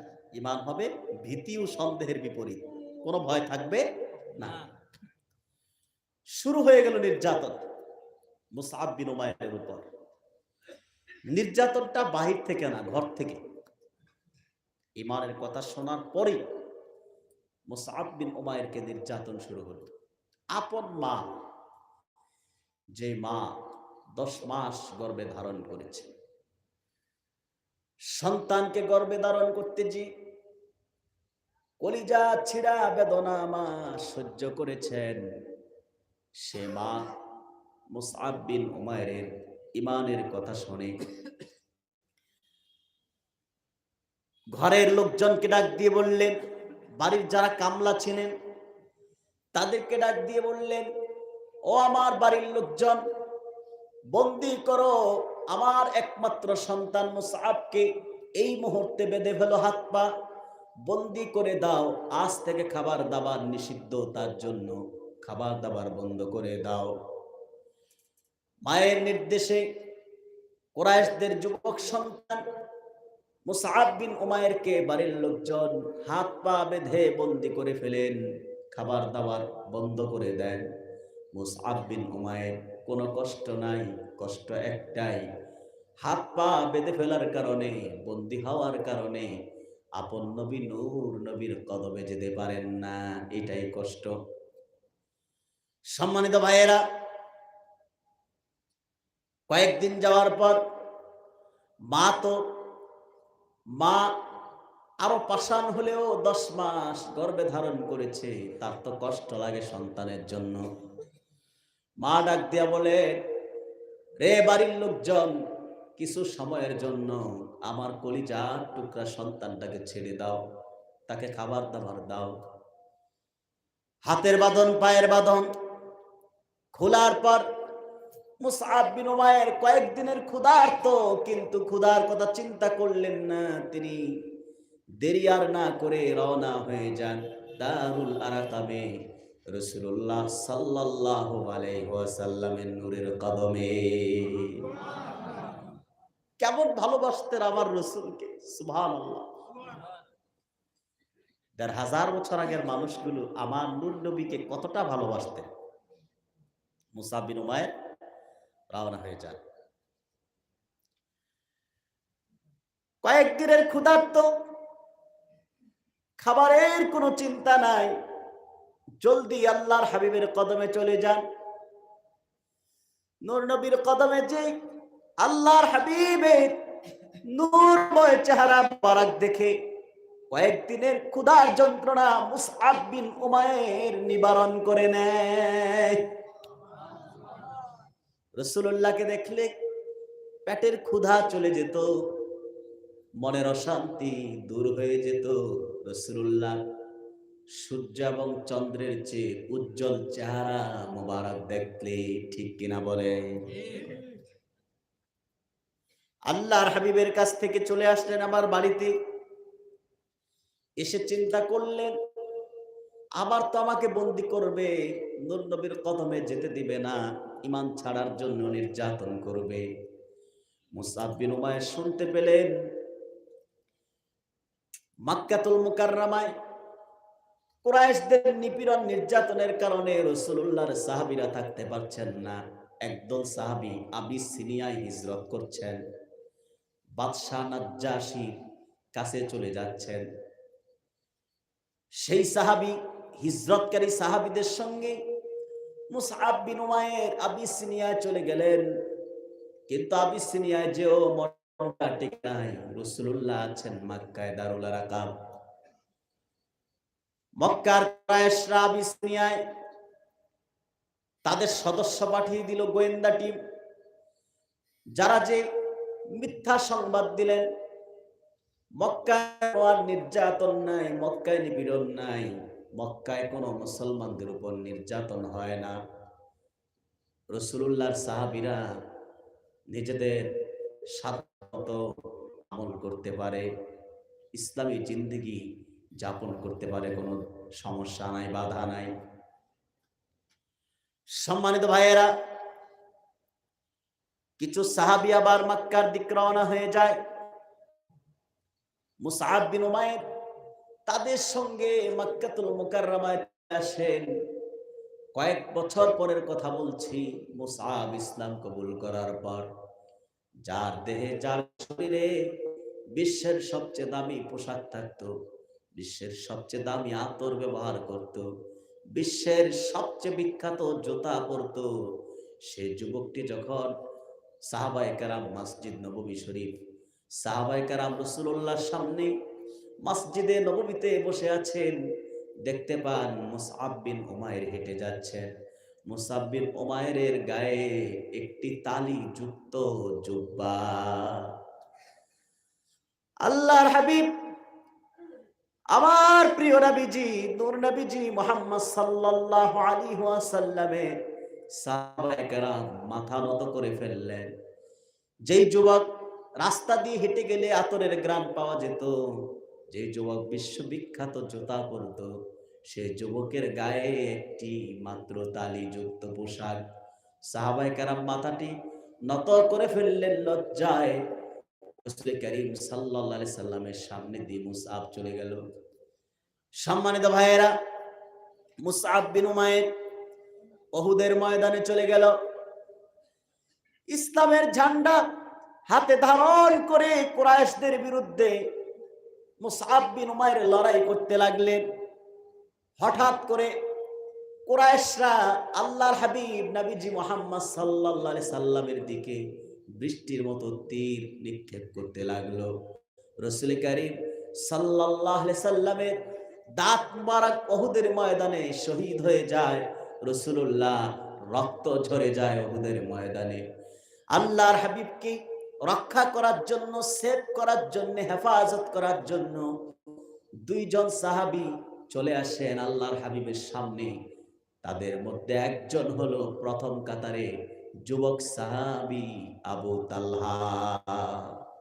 কি নাম? আবু তালহা আল্লাহর হাবিবের সামনে এসে দাঁড়িয়ে গেলেন। মুশরিকদের, কুরাইশদের পক্ষ থেকে বৃষ্টির মতো তীর আসছে। আবু তালহা সমস্ত তীর প্রতিহত করে যাচ্ছেন। হঠাৎ করে আল্লাহর আখিরি নবী, মায়ার নবীজি রাহমাতুল লিল আলামিন চেহারা মোবারক পেছনের দিকে ঘুরালেন।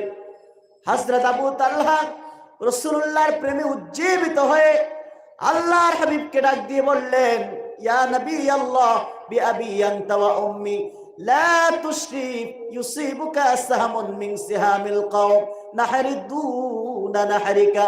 ইয়া রাসূলুল্লাহ, ইয়া হাবিবাল্লাহ সাল্লাল্লাহু আলাইহি ওয়াসাল্লাম, হুজুর গো, আপনার নূরের চেহারা মোবারক পেছনের দিকে ঘুরাইয়েন না। হুজুর গো, যেন কুরাইশদের বিষাক্ত নাপাক তীর এসে আপনার গায়ে লেগে যায়। ইয়া রাসূলুল্লাহ, ইয়া হাবিবাল্লাহ, আমাদের দেহে যতক্ষণ প্রাণ থাকবে ততক্ষণ কুরাইশদের সমস্ত তীর আমরা প্রতিহত করে আপনাকে হেফাজত করে যাব।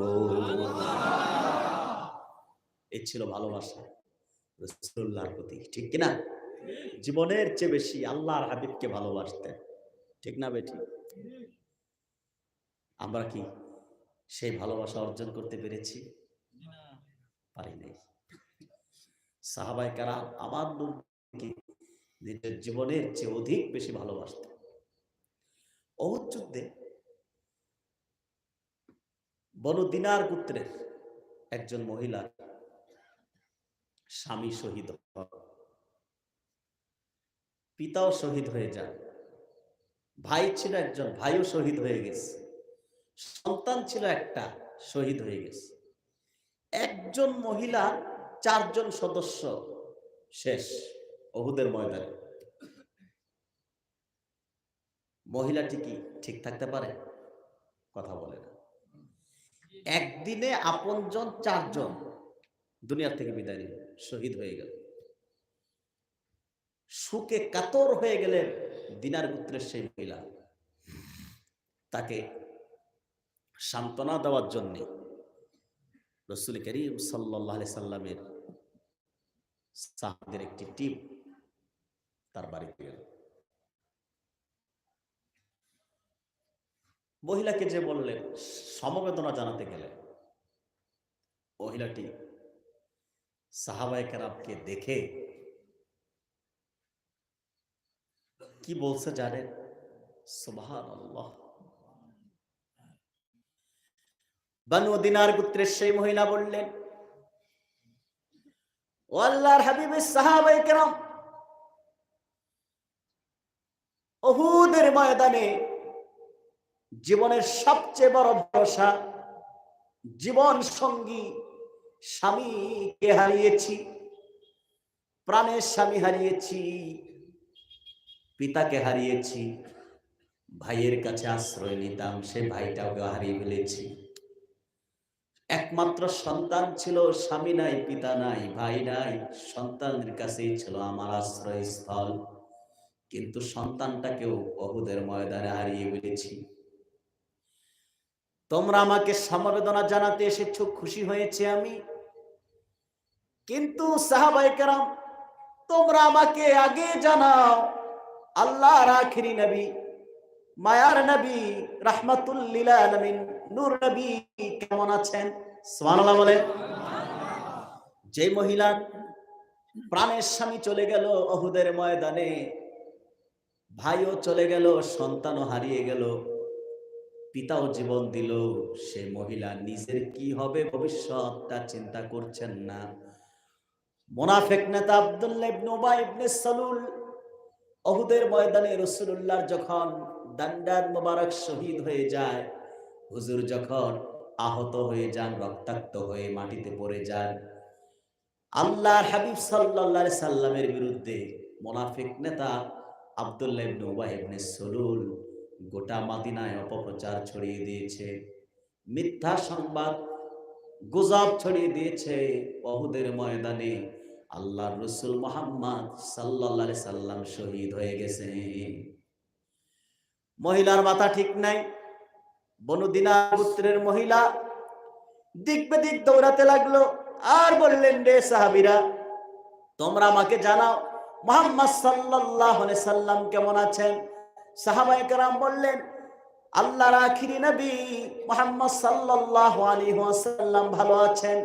মহিলাটি শান্ত হলেন না, আর সাহাবায়ে কেরামকে ডাক দিয়ে বললেন, আরুনি হে হাত্তা উনজুরা ইলাইহি। রে সাহাবীরা, তোমরা বলছো আল্লাহর রাসূল ভালো আছেন, কিন্তু আমার মন মানছে না, আমার দিল বিশ্বাস করে না।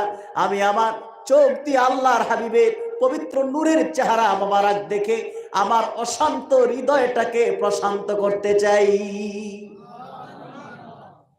আল্লাহর হাবিবের সাহাবায়ে কেরাম সেই মহিলাকে আল্লাহর হাবিবের কদমে নিয়ে আসলেন। মহিলাটি আল্লাহর রাসূলের পবিত্র নূরের কদম মোবারকে আসলেন। নূরের কদমে এসে আল্লাহর হাবিবকে, আল্লাহর হাবিবের নূরের চেহারা মোবারক দেখলেন, আর সাথে সাথে বললেন, ইয়া রাসূলুল্লাহ, ইয়া হাবিবাল্লাহ, কুল্লু মুসিবাতিন বাদাকা জালালুন। ইয়া রাসূলুল্লাহ, ইয়া হাবিবাল্লাহ, স্বামী হারিয়েছি উহুদের ময়দানে, পিতাকে হারিয়েছি উহুদের প্রান্তরে, হারিয়েছি কলিজার টুকরা সন্তানকে, হারিয়েছি স্নেহের ভাইকে, কোনো দুঃখ নাই, বেদনা নাই। আপনার নূরের চেহারা দেখে সমস্ত আপনজন হারানোর বেদনা আমি ভুলে গিয়েছি। আপনি ভালো আছেন, আপনি নিরাপদে আছেন রাসূল, আমিও এখন থেকে ভালো আছি। আল্লাহর হাবিবকে সাহাবায়ে কেরাম কতটা ভালোবাসতে, ঠিক কিনা? সালাসুম মান কুন্না ফিহি ওয়াজাদা হালাওয়াতাল ঈমান। তিনটি গুণ যখন মানুষের মধ্যে অর্জন হয়ে যাবে, তখন মানুষ ঈমানের মজা পেয়ে যাবে, স্বাদ পাবে। কি পাবে? জোরে বলে। কিসের স্বাদ? ঈমানের স্বাদ। আপনি যখন কোথাও বেড়াতে গিয়েছেন, বিয়ে শাদীতে খেতে গেছে, রান্না খুব ভালো হয়েছে, এক প্লেটের জায়গায় 4 প্লেট খাইছে, একটি মুরগির রান পিস একটার জায়গায় 3টা খাইছে, রান্নাটা বাবুর্চি খুব ভালো ছিল, ভালো হয়ে গেছে। আর আমাদের তো অভ্যাস আছে, নিজের ঘরে যাই খাই, কারো এখানে দাওয়াত পাইলে আচ্ছা মতো খাই, ঠিক কিনা বলেন? সম্মানিত ভাইয়েরা, বিয়ে শাদীতে গেলে আচ্ছা মতো খায় মানুষ। তো আপনি এই যে খাচ্ছেন, তরকারিতে স্বাদ থাকার কারণে, ভালো রান্না হওয়ার কারণে, সুস্বাদু হওয়ার কারণে আপনি স্বাদ পাচ্ছেন, মজা পাচ্ছেন আর খাচ্ছেন, ঠিক কিনা? আমাদের যে একটা ইমান আছে, ইমানের মজা কি কোনোদিন পাইছেন? ইমানেরও তো স্বাদ আছে, পাইছেন কিনা? ইমানের স্বাদ পেতে হলে তিনটা জিনিস লাগবে। কয়টা? তার প্রথমটি হলো, যে ব্যক্তির কাছে আল্লাহ ও তার রাসূল সবচেয়ে প্রিয় হবে, আল্লাহ ও তার রাসূল তার জীবনের চেয়েও বেশি প্রিয় হবে, আল্লাহ ও তার হাবিব নবীজি মুহাম্মদ সাল্লাল্লাহু আলাইহি সাল্লামকে জীবনের চেয়ে বেশি যে ব্যক্তি ভালোবাসবে, সে ইমানের মজা পেয়ে যাবে। আল্লাহর হাবিবকে ভালোবাসতে শিখেন, ঠিক কিনা? কথা বলেন।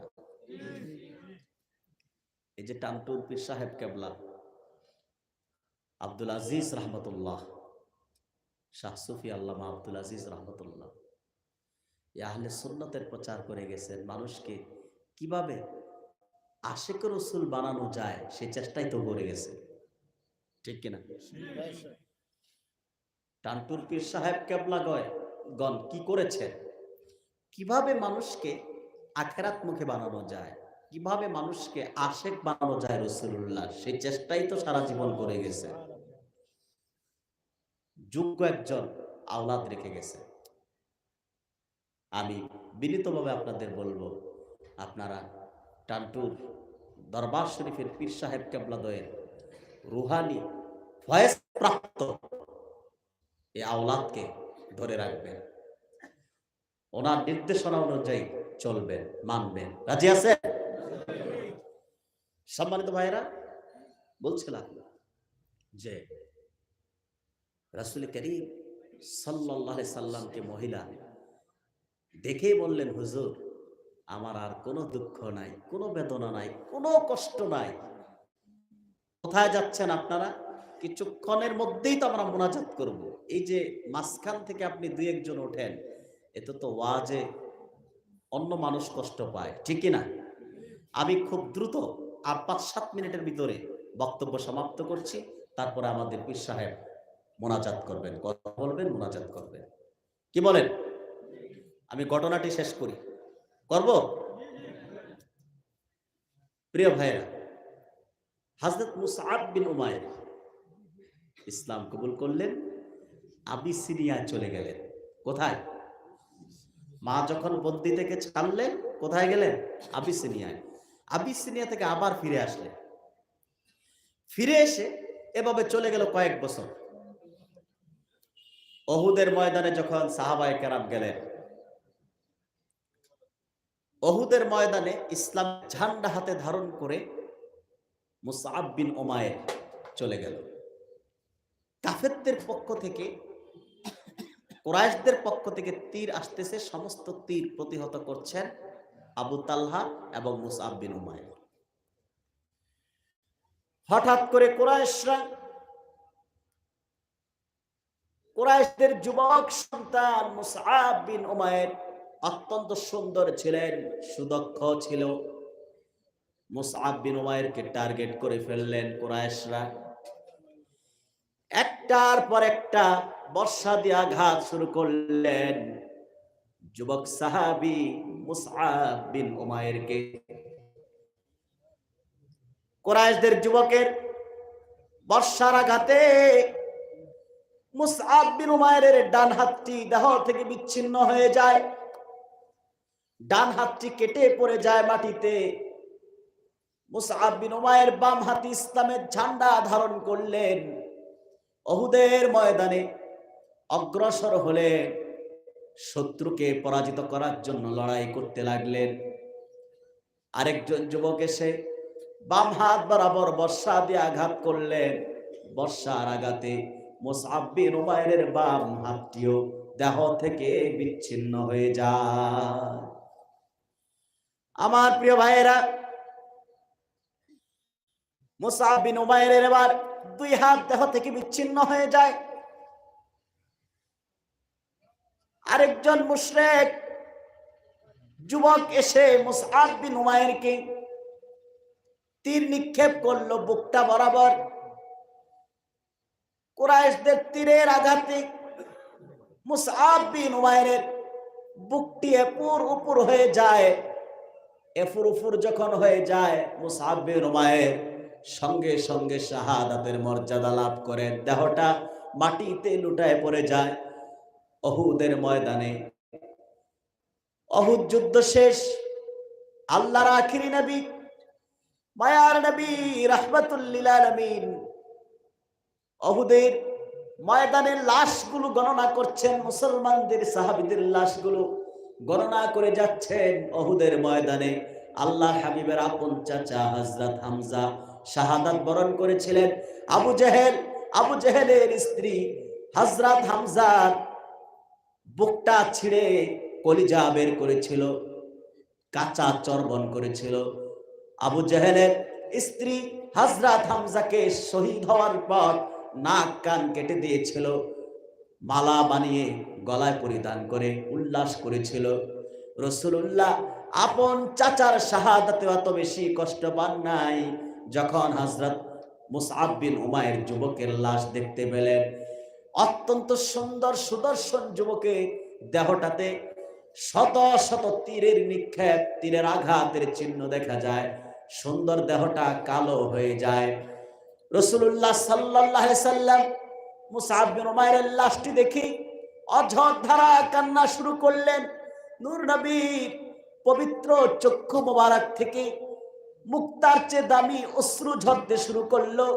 আল্লাহর আখিরি নবী, আমার প্রিয় নবী নূর নবীজি মুহাম্মদ সাল্লাল্লাহু আলাইহি সাল্লামের সাহাবীরাও কান্না করলেন। আল্লাহর হাবিব বললেন, রে সাহাবায়ে কেরাম, দেরি করো না, আমার মুসআব বিন উমাইরকে কাপড়ের কাপড় পরায় দাও। সাহাবায়ে কেরাম মুসআব বিন উমাইরকে, সবচেয়ে ধনী পরিবারের সন্তানটাকে কাপড়ের কাপড় পরাতে যায়। দেখতে পেলেন শুধুমাত্র একটি চাদরের টুকরা আছে, যে চাদরের টুকরা দিয়ে মাথা ঢাকলে নিচের অংশ খালি হয়ে যায়, নিচের অংশ ঢাকলে উপরের অংশ খালি হয়ে যায়। সাহাবায়ে কেরামের এই অবস্থা দেখে আল্লাহর আখিরি নবী, মায়ার নবী রাহমাতুল লিল আলামিন বললেন, ফাআমারানা রাসূলুল্লাহ সাল্লাল্লাহু আলাইহি ওয়াসাল্লাম, আল্লাহর হাবিব সাল্লাল্লাহু আলাইহি ওয়াসাল্লাম বললেন, আন নুগত্তি রাসাহু ওয়া নাজআলু আলা রিজলাইহি শাইআম মিনাল ইসকির। রে সাহাবায়ে কেরাম, যে চাদরের টুকরা আছে তা দিয়ে আমার সাহাবী মুসআব বিন উমাইরের উপরের অংশটা, মাথার অংশটা ঢেকে দাও, আর ইসকির নামক ঘাস দিয়া নিচের অংশটা ঢেকে দাও। আমি উহুদের ময়দান থেকে দেখতে পাচ্ছি আমার যুবক সাহাবী মুসআবের জন্য আল্লাহর জান্নাত অপেক্ষা করছে। সম্মানিত ভাইয়েরা, আল ঈমানু মিনাল আমনি দিদ্দুল খাওফি ওয়াশ শাক্কি, নিশ্চিন্ত বিশ্বাস যা ভীতি ও সন্দেহের বিপরীত। মুসআব বিন উমাইর ঈমান আনলেন। ঈমান আনয়নের পর নিজের ধন দৌলত সব বর্জন করলেন, দামি পোশাক পরা বন্ধ করে দিলেন। যেখানে এই যুবকটি বিশ্বের সবচেয়ে দামি জুতা পরত, সবচেয়ে দামি আতর ব্যবহার করত, সবচেয়ে দামি কাপড় পরিধান করত, সব কিছু বর্জন করে ক্ষান্ত হলেন না ইসলামের ঝান্ডা উড্ডীন করার জন্য, মুসলমানদের ইতিহাস ঐতিহ্য রক্ষার জন্য উহুদের ময়দানে আল্লাহর হাবিব সাল্লাল্লাহু আলাইহি সাল্লামকে রক্ষা করতে, যে আল্লাহর দ্বীন প্রতিষ্ঠা করতে, যে নিজের জীবনটা পর্যন্ত উৎসর্গ করে গেল।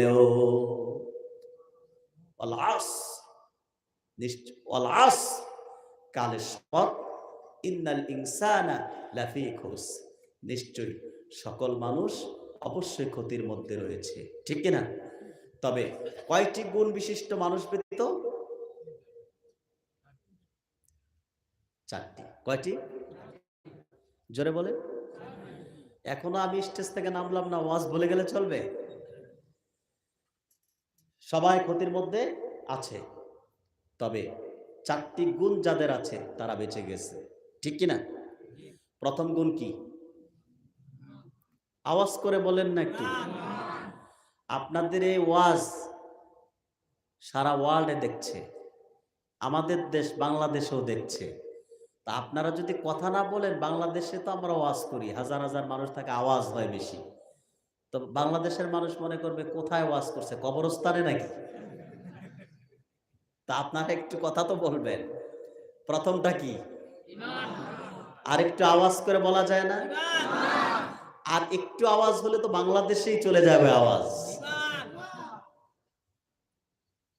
প্রথমটা কি? ঈমান। সাহাবী মুসআব বিন উমাইর, মুশরিকদের আদরের সন্তান, কুরাইশদের সবচেয়ে আদরের সন্তান, ধনাঢ্য পরিবারে সে ঈমান আনলেন। রাসূলুল্লাহর ভালোবাসায় তার টাকা পয়সা, ধন সম্পদ, পোশাক সব পরিত্যাগ করে জীবনটাও বিসর্জন দিলেন। সুবহানাল্লাহ বলেন। ক্ষতি থেকে বেঁচে গেল, সফলতার চূড়ান্ত শীর্ষ পর্যায়ে পৌঁছে গেল, ঠিক কিনা? এরপরে দ্বিতীয়টি হচ্ছে ওয়াআমিলুস সালিহাত, যারা সৎকর্ম সম্পাদন করেছে। যাদের চারটি গুণের মধ্যে দুইটি হচ্ছে ব্যক্তিগত, মনে আছে তো? ঈমান, আমল, এই দুটি ব্যক্তিগত। ওয়াআমিলুস সালিহাত অর্থাৎ ঈমান এবং আমল যার থাকবে তার ব্যাপারে আল্লাহর ওয়াদা আছে। আল্লাহ রাব্বুল আলামিন সূরা বাকারায় বলেন, ওয়াবাশশিরিল্লাযীনা আমানু ওয়া আমিলুস সালিহাতি আন্না লাহুম জান্নাতিন তাজরি মিন তাহতিহাল আনহার কুল্লামা রুযিকু মিনহা মিন সামারাতির রিজকা قالوا هذا الذي رزقنا من قبل وأتوا به متشابها ولهم فيها أزواج مطهرة وهم فيها خالدون الله أكبر বলেন।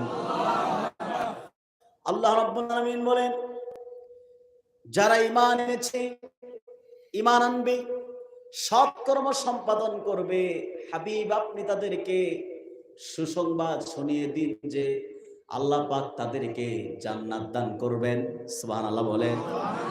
যে জান্নাত দান করবেন সেই জান্নাতের নিচ দিয়ে নদী সমূহ বহমান থাকবে। সুবহানাল্লাহ বলেন। নিচে পানি, উপরে যদি ঘর হয়, কত সুন্দর। প্রতিদিন শীতল হাওয়া, হৃদয় শীতল করা হাওয়ায় মন প্রফুল্ল হয়ে যায়। সমুদ্রের পাড়ে গেছেন আপনারা কখনো? জান নাই? আমাদের বাংলাদেশে কক্সবাজারে সমুদ্র আছে, ঠিক না? সমুদ্র সৈকতে আমি তো কক্সবাজার প্রায় ওয়াজ করতে যাই, অনেক বেশি মাহফিল আমার ওইদিকে। তো একটু কি সমুদ্রের বিচে না গেলে ভালো লাগে? একটু ঘুরে আসি। আল্লাহর সৃষ্টি, মন শীতল হয়ে যায়। সমুদ্রের হাওয়া, বাতাস, সমুদ্র দেখলেই তো আল্লাহর সৃষ্টি নিয়ে বিশাল চিন্তা মনে চলে আসে, ঠিক কিনা?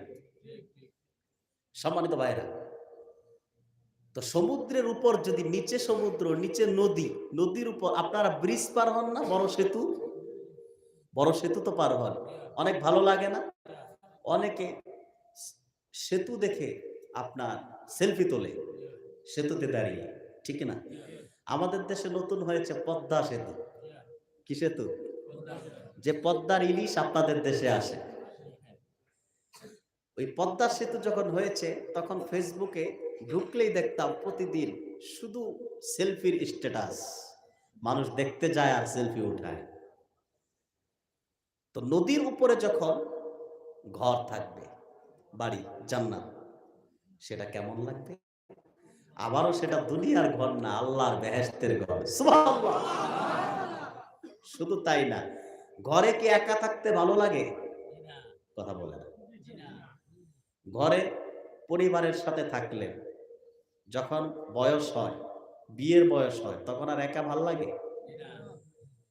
যুবকরা তো খুশি হইতেছে, আমাদের বিয়ে শাদীর কথা চলতেছে।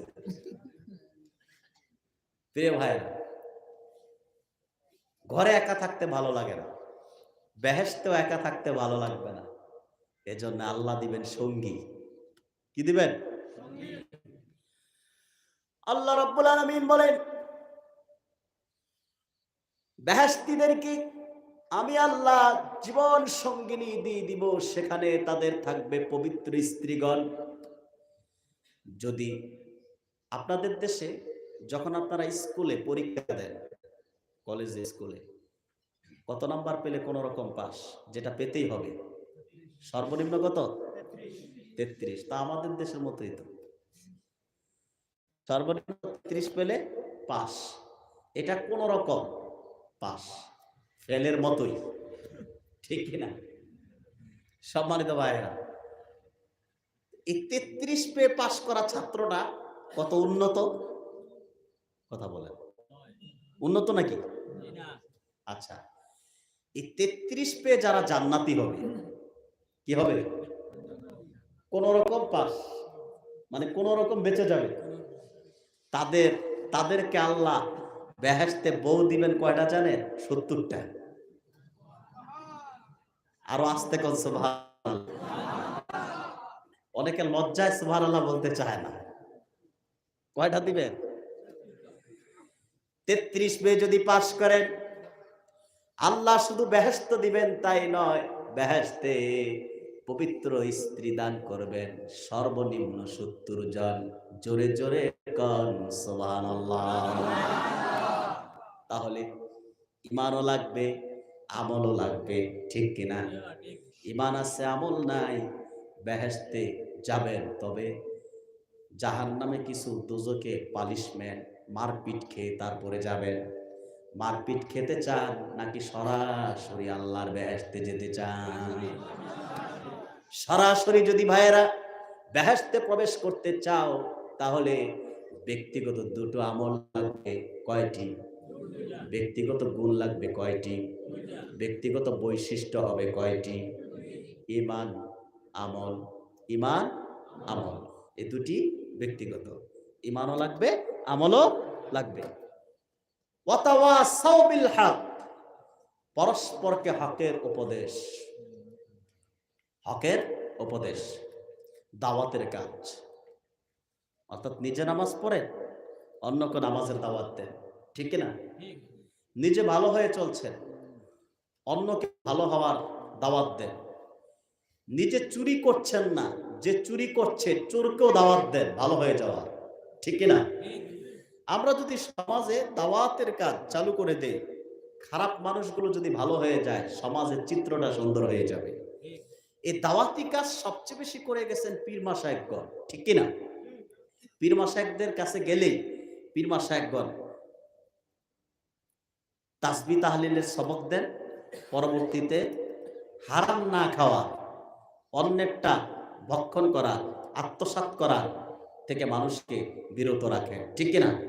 নির্দেশ দেন, তুমি খারাপ খাইতে পারবে না, হারাম খাইতে পারবে না, সুদ খাইতে পারবে না, ঘুষ খাইতে পারবে না, বলে কিনা?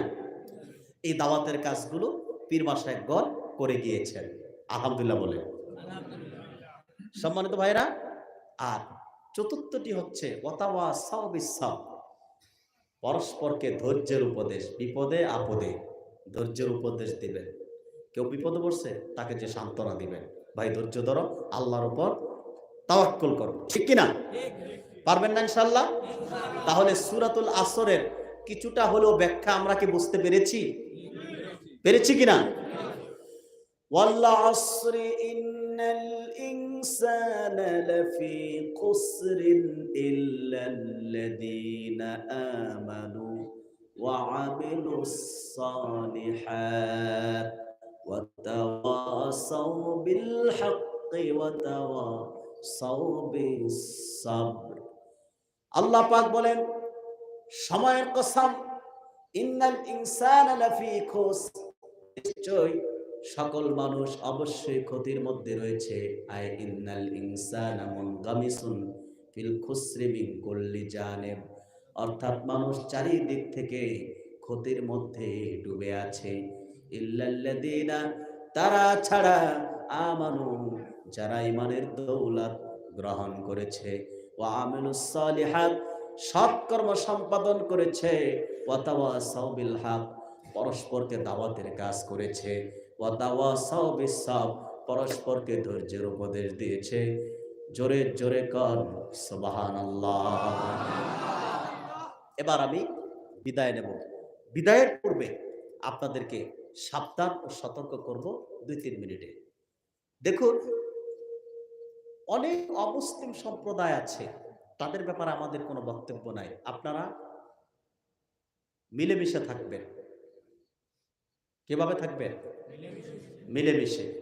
কোনো মারামারি হাঙ্গামায় লিপ্ত হবেন না, সবাই মিলেমিশে থাকবেন।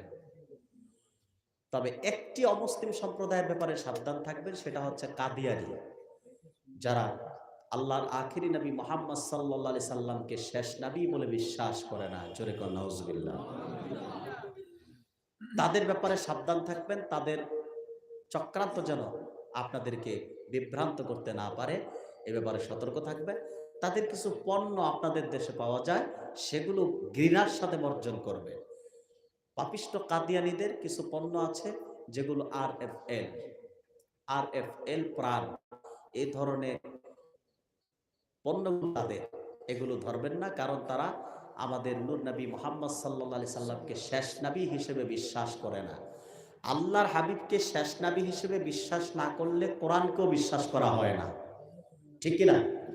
হাদিসকে বিশ্বাস করা হয় না। শুধু তাই নয়, আল্লাহ নবী মানবে না, বিশ্বাস করবে না, সে লাখের উপর নবী, আদম থেকে ঈসা পর্যন্ত যে লাখের উপর নবী এসেছেন, সমস্ত নবীকে অস্বীকার করে, ঠিক কি না? সেজন্যে তাদের ব্যাপারে সাবধান ও সতর্ক থাকবেন। আমি দোয়া চাই আমার নিজের জন্য, দোয়া চাই আমার প্রাণ প্রিয় ওস্তাদ ও শায়েখ, বাংলাদেশ এবং এশিয়া মহাদেশের মুসলিম মিল্লাতের প্রিয় মুখ আল্লামা ডক্টর আব্বাস সিদ্দিকী পীর সাহেব জলপুরি হুজুরের জন্য দোয়া চাই আপনাদের কাছে। দোয়া করবেন তো? আল্লাহ যেন জালেমের জুলুম থেকে ওনাকে হেফাজতে রাখে, ভালো রাখে, নিরাপদে রাখে। আমি আরো দোয়া চাই টানটুর সম্মানিত পীরজাদা মাওলানা আব্দুল বাসিত চৌধুরী সাহেবের জন্য। আপনারা মন ভরে ওনার জন্য দোয়া করবেন। আজকে আমি সারাদিন দেখেছি, আলহামদুলিল্লাহ, আল্লাহ তাআলা ওনাকে ওনার দাদা হুজুর রহমতুল্লাহ, বাবা হুজুর রহমতুল্লাহ দোয়ার বরকতে এবং তাদের রুহানি ফায়েজ ও বরকত পাওয়ার কারণে আল্লাহ অনেক যোগ্যতা দান করেছেন, আলহামদুলিল্লাহ বলেন।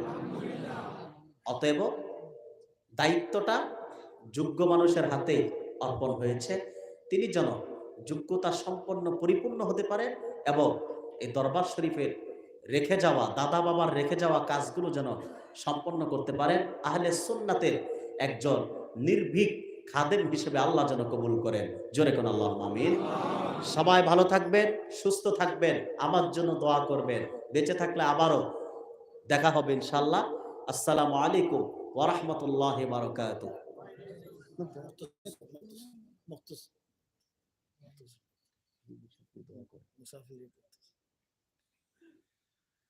সবাই ইস্তেগফার পড়েন কয়েকবার।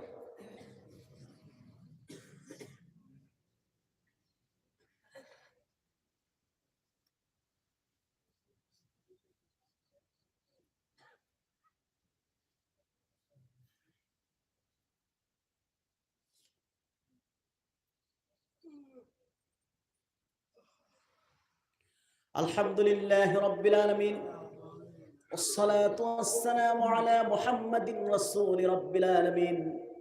ربنا آتنا في الدنيا حسنة وفي الآخرة حسنة وقنا عذاب النار.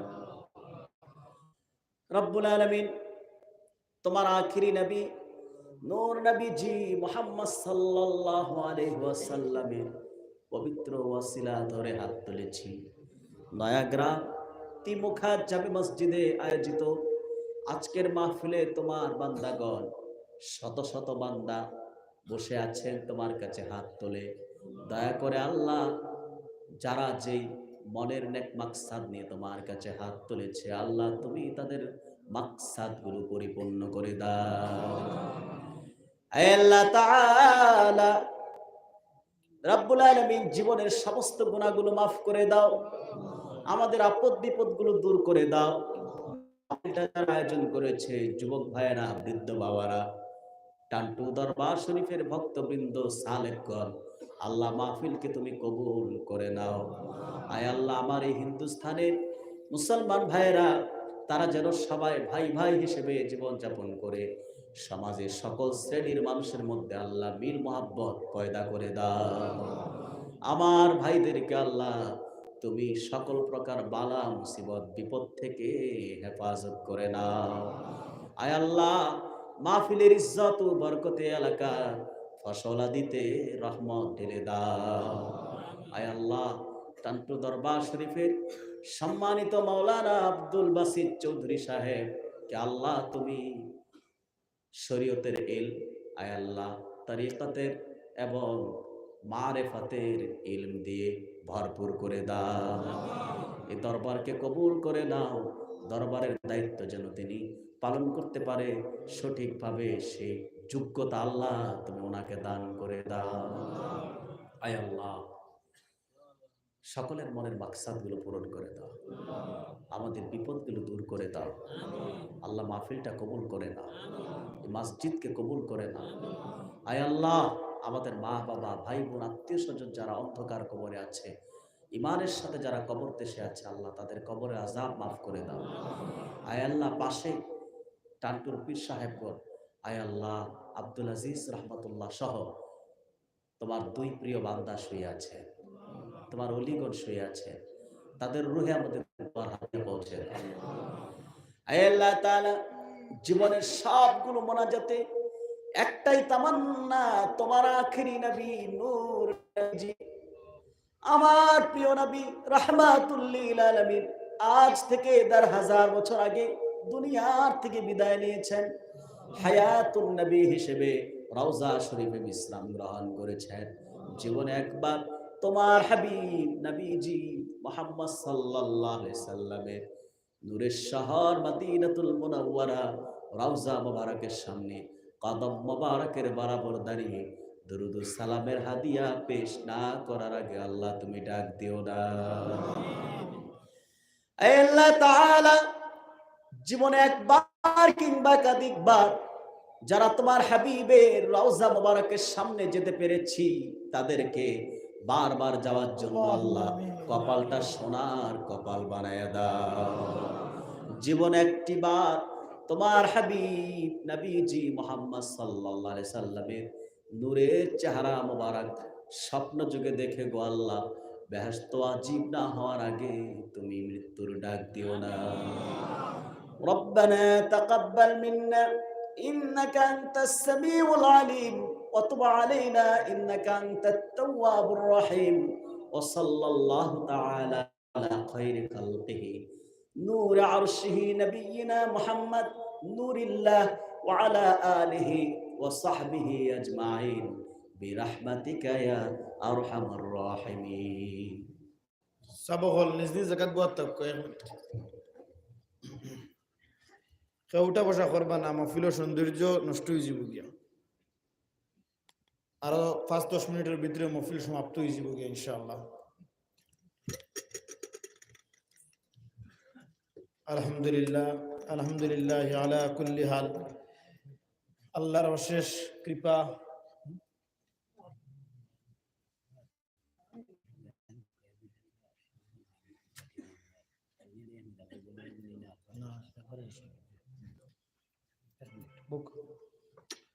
আলহামদুলিল্লাহ আলা কুল্লি হাল। আল্লাহর শেষ কৃপার দয়া মায়ায় মোরানিয়ার জান্নাতময় মাহফিল ইতিমধ্যে সমাপ্ত। আল্লাহ পাক রব্বুল আলামিন ফরমায়েন, ইয়া আইয়ুহাল্লাযীনা আমানু তুবু ইলাল্লাহি তাওবাতান নাসুহা। ও ঈমানদার বান্দাগণ, তুমি তিন তওবা করো, তওবা নসুহা। তওবা নসুহা যদি কোনো মানুষে করিলেন, তাহলে আল্লাহ পাক রব্বুল আলামিন তার জিন্দগির গুনারে মাফ করে দেন, অতটুকু মাফ করে দেন যাতে জিন্দগির গুনারে আল্লাহ নেকিদি পরিবর্তন করে দেব। আমরা সব গুনাহগার উম্মত হল, আমরার কাছে কোনো সামান নাই যে সামানের কারণে আল্লাহ পাক রব্বুল আলামিনের তার নূরের জন্য তো আমরা জায়গা দিতাম। আমরার একটাও সামান ওইয়া থাকলো কি আমরা চক্কুর পানি ফেলাইতাম, খান্দা কুটা করতাম, দোয়া দুরুজ করতাম। আমি সবসময় আহ্বান করি আপনারা রে, আপনারা দোয়া দুরুজ করুকা, খান্দা কুটা করুকা, কারণ এই চক্কুর ফানি টিউবওয়েলের ফানি এবং ফুরকির ফানির মতো নয়। এই ফানিটা হইয়া থাকলো গিয়া জাহান্নামের আগুনটা কিতা করে নিবাই দেয় ওই রকমের ফানি। ওদিকে চক্কুর ফানি আপনারা ফালাইয়া খান্দা কুটা করুকা, এই সমস্ত মজলিসের মধ্যে যাকুয়া গিয়া দোয়া দুরুজ শরীক হুকা, ওয়াজ নসিহত শুনুকা। আমরা রাস্তা সময় কাটাই পুরা মাস, সারা বৎসর। আর এই ওয়াজের সিজন হইলে আমরা ওয়াজ নসিহত প্রায় মসজিদের মধ্যে হয়। ওদিকে আমরা রাস্তা বৎসর যেহেতু এমনি সময় কাটাই, এই যাতে ওয়াজের সিজন হানতে আমরা সময় না কাটাইয়া এলাকার মধ্যে ওয়াজ নসিহত থাকলে আমরা বইতাম এবং শুনতাম। যদি এই সমস্ত মহফিলের মধ্যে যাই তাহলে খাইল আখিরাতের দিন এই সমস্ত ওয়াজ মহফিল আমরা নাজাতের জরিয়ে হইব। কারণ আল্লাহ পাক রব্বুল আলামিনে ফরমাইতরা ওয়ালাল আখিরাতু খায়রুল লাকা মিনাল উলা। ওদিকে আখিরাতের জরিয়ে হইব। ওদিকে আমরা মহফিল এবং এই সমস্ত মজলিসও যাইতাম, খান্দা কুটা করতাম, তওবা করতাম। আর টান্টু দরবার শরীফের মধ্যে প্রতি ইংরেজি মাসের প্রথম সপ্তাহ রাতব্যাপী খানকা কান্নার আয়োজন আমরা অনেক মাস ধরে চলিয়ার এবং চলব। আগামী মাসও জানুয়ারির 5 তারিখ বিভিন্ন অতিথিবৃন্দ হল উপস্থিত। আপনারা সব আমি আহ্বান জানাইমু, কারণ আমি এবং আপনারা খে কোন দিন মরমু এখানে কেউ হইতাম পারতাম না, কেউ হইতাম পারমুনি না। আপনারা সবচেয়ে বড় সুফি হইতে পারতাম, আমি আমার সুফি হইতাম পারতাম না, সব হইয়া থাকলাম কি গুনাহগার। একটা রাত যদি আল্লাহর কাছে কবুল হয়ে যায়, এই রাত্রের উসিলায় খান্নাকাটির উসিলায় আল্লাহ হয়তো আমরা কবরের জিন্দগির আসান করে দিলে দিতে পারে। ওদিকে 8টা মাস আমরা গুনাহ করি, আর আটতে গুনাহ, বইতে গুনাহ, চাইতে গুনাহ। যদি এই এক রাত আল্লাহর কাছে আমরা আত্মসমর্পণ করিলাই, আল্লাহর যদি বালা লাগি যায় এই রাত আত্মসমর্পণ করা, তাহলে আল্লাহ আমরা মাফ করে দিলে দিতে পারে। ওদিকে আমি আহ্বান করবো এই সমস্ত খানকা মাহফিলের মধ্যে আপনারা শিরকত করবা। যেমন দা সাহেব কিবলা টান্টু রহমতুল্লাহ তরিকায় নকশবন্দিয়া মুজদ্দিদিয়ার মাসিক খানকা আমরা টান্টু দরবার শরীফ প্রতি ইংরেজি মাসের ফুইল আফতার বৃহস্পতিবার হয়। বাউরঘাটের মধ্যে প্রতি ইংরেজি মাসের লাস্ট রবিবার হয়, শেষ রবিবার। এই জায়গার মধ্যে অনেক কষ্ট করে আসিউরা, নারায়ণপুর আর আইলাকান্দির বিভিন্ন জায়গার থেকে বিভিন্ন মানুষ সকল আইসেন। আজকে আপনারা বসার জায়গা এবং কোনো খেদমত করা গেছেন, আমরা আন্তরিকভাবে দুঃখিত। ইনশাআল্লাহ আজ্জা ওয়া জাল আগে দিয়ে আমরা আরো প্রোগ্রাম মাঠের মধ্যে করার চিন্তা ধারণা করবো ইনশাআল্লাহ। আল্লাহ আমরা তৌফিক দিতাম। এই যে এলাকা নয়াগ্রাম, হযরত দায়া সাহেব কিবলা টান্টু রহমতুল্লাহ তাআলার কাছে এই এলাকার 99% মানুষ কিতা আসলা বয়াত আসলা এই তরিকতের মধ্যে দাখিল। ওইদিকে আমরা হইয়া থাকলাম কি তারার আওলাদ। হযরত সাহেব কিবলা রহমতুল্লাহ তাআলাহি এই এলাকার মধ্যে মিলাদ শরীফের ইত্তেলা দিছেন, কইছেন তুমি তেন মাগরিবের পরে মিলাদ শরীফের আয়োজন করো। যদি মিলাদ শরীফের আয়োজন করো তাহলে তোমার তার বাড়ির মধ্যে খয়র বরকত নাজিল হইব আর রহমত নাজিল হইব। গতিকে আজ অবধি এই এলাকার প্রতিটা ঘরে ঘরে মিলাদ শরীফের আয়োজন হয় এবং আমরা যাই শিরকত করি পড়ি। আর আল্লাহ পাক রব্বুল আলামিন এই মিলাদ শরীফের বদৌলতে আমরা আলহামদুলিল্লাহ বালা রাখছেন। গতিকে দাসা নির্দেশ যে মিলাদ শরীফের মজলিস করার লাগিয়া খেনে মিলাদ শরীফের মজলিসও গেলে আল্লাহর হাবিব সাল্লাল্লাহু আলাইহি ওয়াসাল্লামের মহব্বত আছিল, যে মহব্বত ছাড়া মানুষ মুমিন হইতে পারত না আর জান্নাতে যাওয়া সম্ভব হইত না। গতিকে আমরা মিলাদ শরীফ এই জায়গার মধ্যে যে সময় প্রথম মহফিল হইতো আমরা সবে আমার বাইকনায় মসজিদের মধ্যে এলান করছেন যে মিলাদ শরীফ আখেরও পড়া হইতো। গতিকে আপনারা কেউ না উঠিয়া নিজ জায়গাত বইয়া মিলাদ শরীফের মধ্যে শিরকত করুকা। দায়া সাহেব কিবলা টান্টু রহমতুল্লাহ তাআলাহি শুধু এই নয়াগ্রামের লাগিয়া রহমত না, গোটা বরাক উপত্যকার লাগিয়া লাখ লাখ মানুষের তানরে কিতা করছেন, ফলো করছেন এবং মানছেন। তার শ্রেষ্ঠ যদি কোনো আমল এই জমিনের মধ্যে থাকে তাহলে আমি মনে করি মিলাদ শরীফ।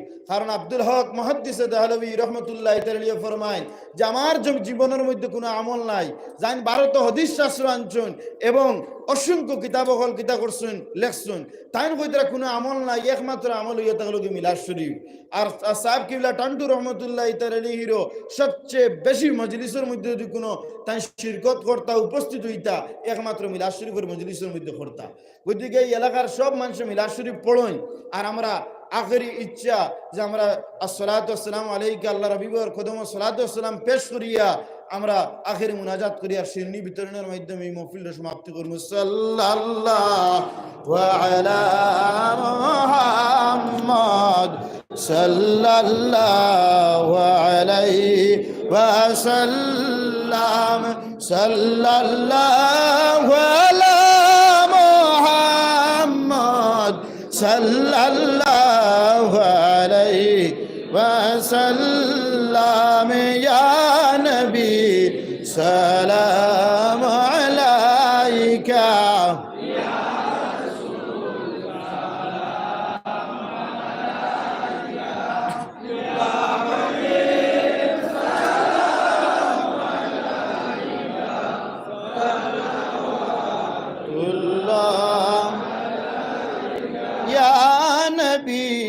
سلام عليك يا رسول سلام عليك يا حبيب سلام عليك صلوات الله سيدي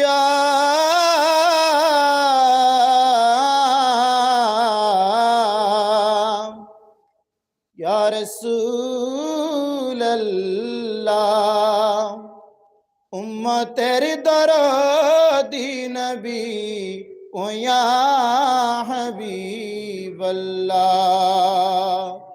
মদিনার ওলি গলিতে মনে চায় আহবার গুরিতে देखा दान पर्दा उठाइया या रसूल अल्लाह देखा दान पर्दा उठाइया देखिबो नयन जुड़ाइया या नबी सलाम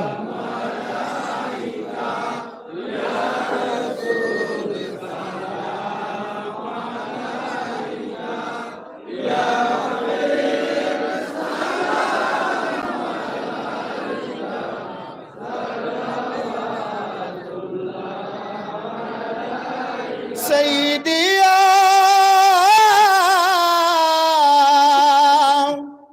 يا رسول الله উম্মতের দরদি নবী ও ইয়া হাবিবাল্লাহ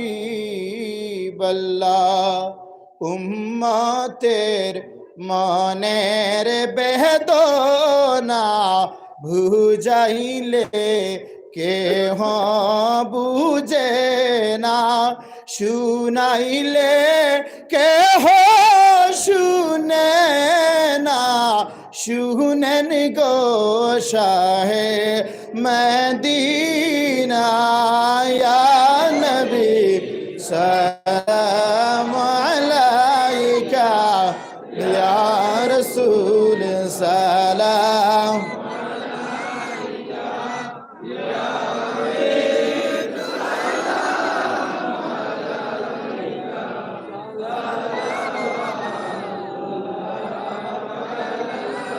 سيدي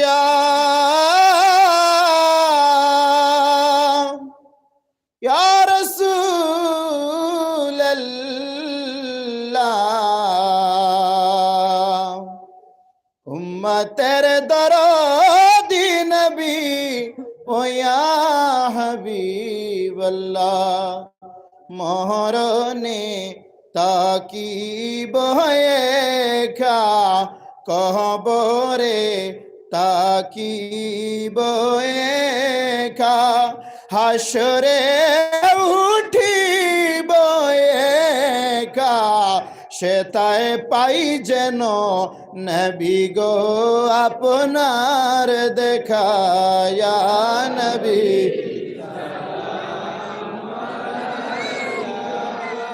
ইয়া রাসূল সালাম আলাইকা ইয়া হাবিব সালাম আলাইকা সালাওয়াতুল্লাহ যদি গো মদিনায় জন্মিতাম চরণে আপনার তাকিতাম নিজেকে ধন্য ভাবিতাম রাখালের বেশে ঘুরিতাম ইয়া নবী সালাম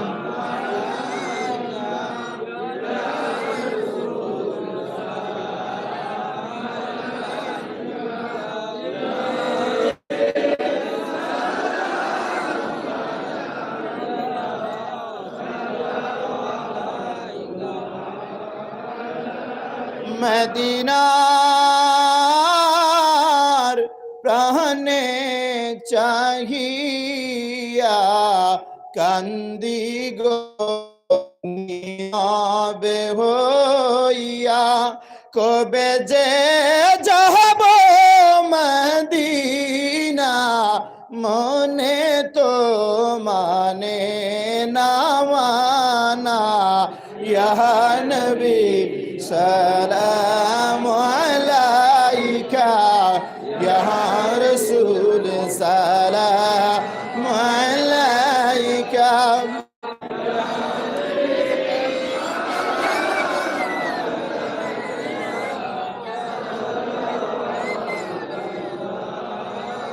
या रब्बी सल्लिम दाइमन अबदा बेजोरत मेरे दरूद सलाम करे कुजीदा नबी पर अपने मुदाम मोहम्मद या रसूल अल्लाह मोहम्मद या रसूल अल्लाह शफाअत के दिए लिल्लाह मोहम्मद या रसूल अल्लाह मोहम्मद या रसूल अल्लाह मोहम्मद या रसूल अल्लाह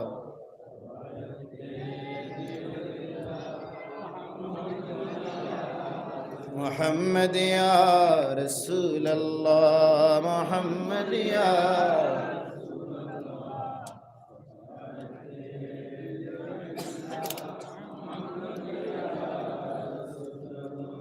بفضل سبحان ربك رب العزة عما يصفون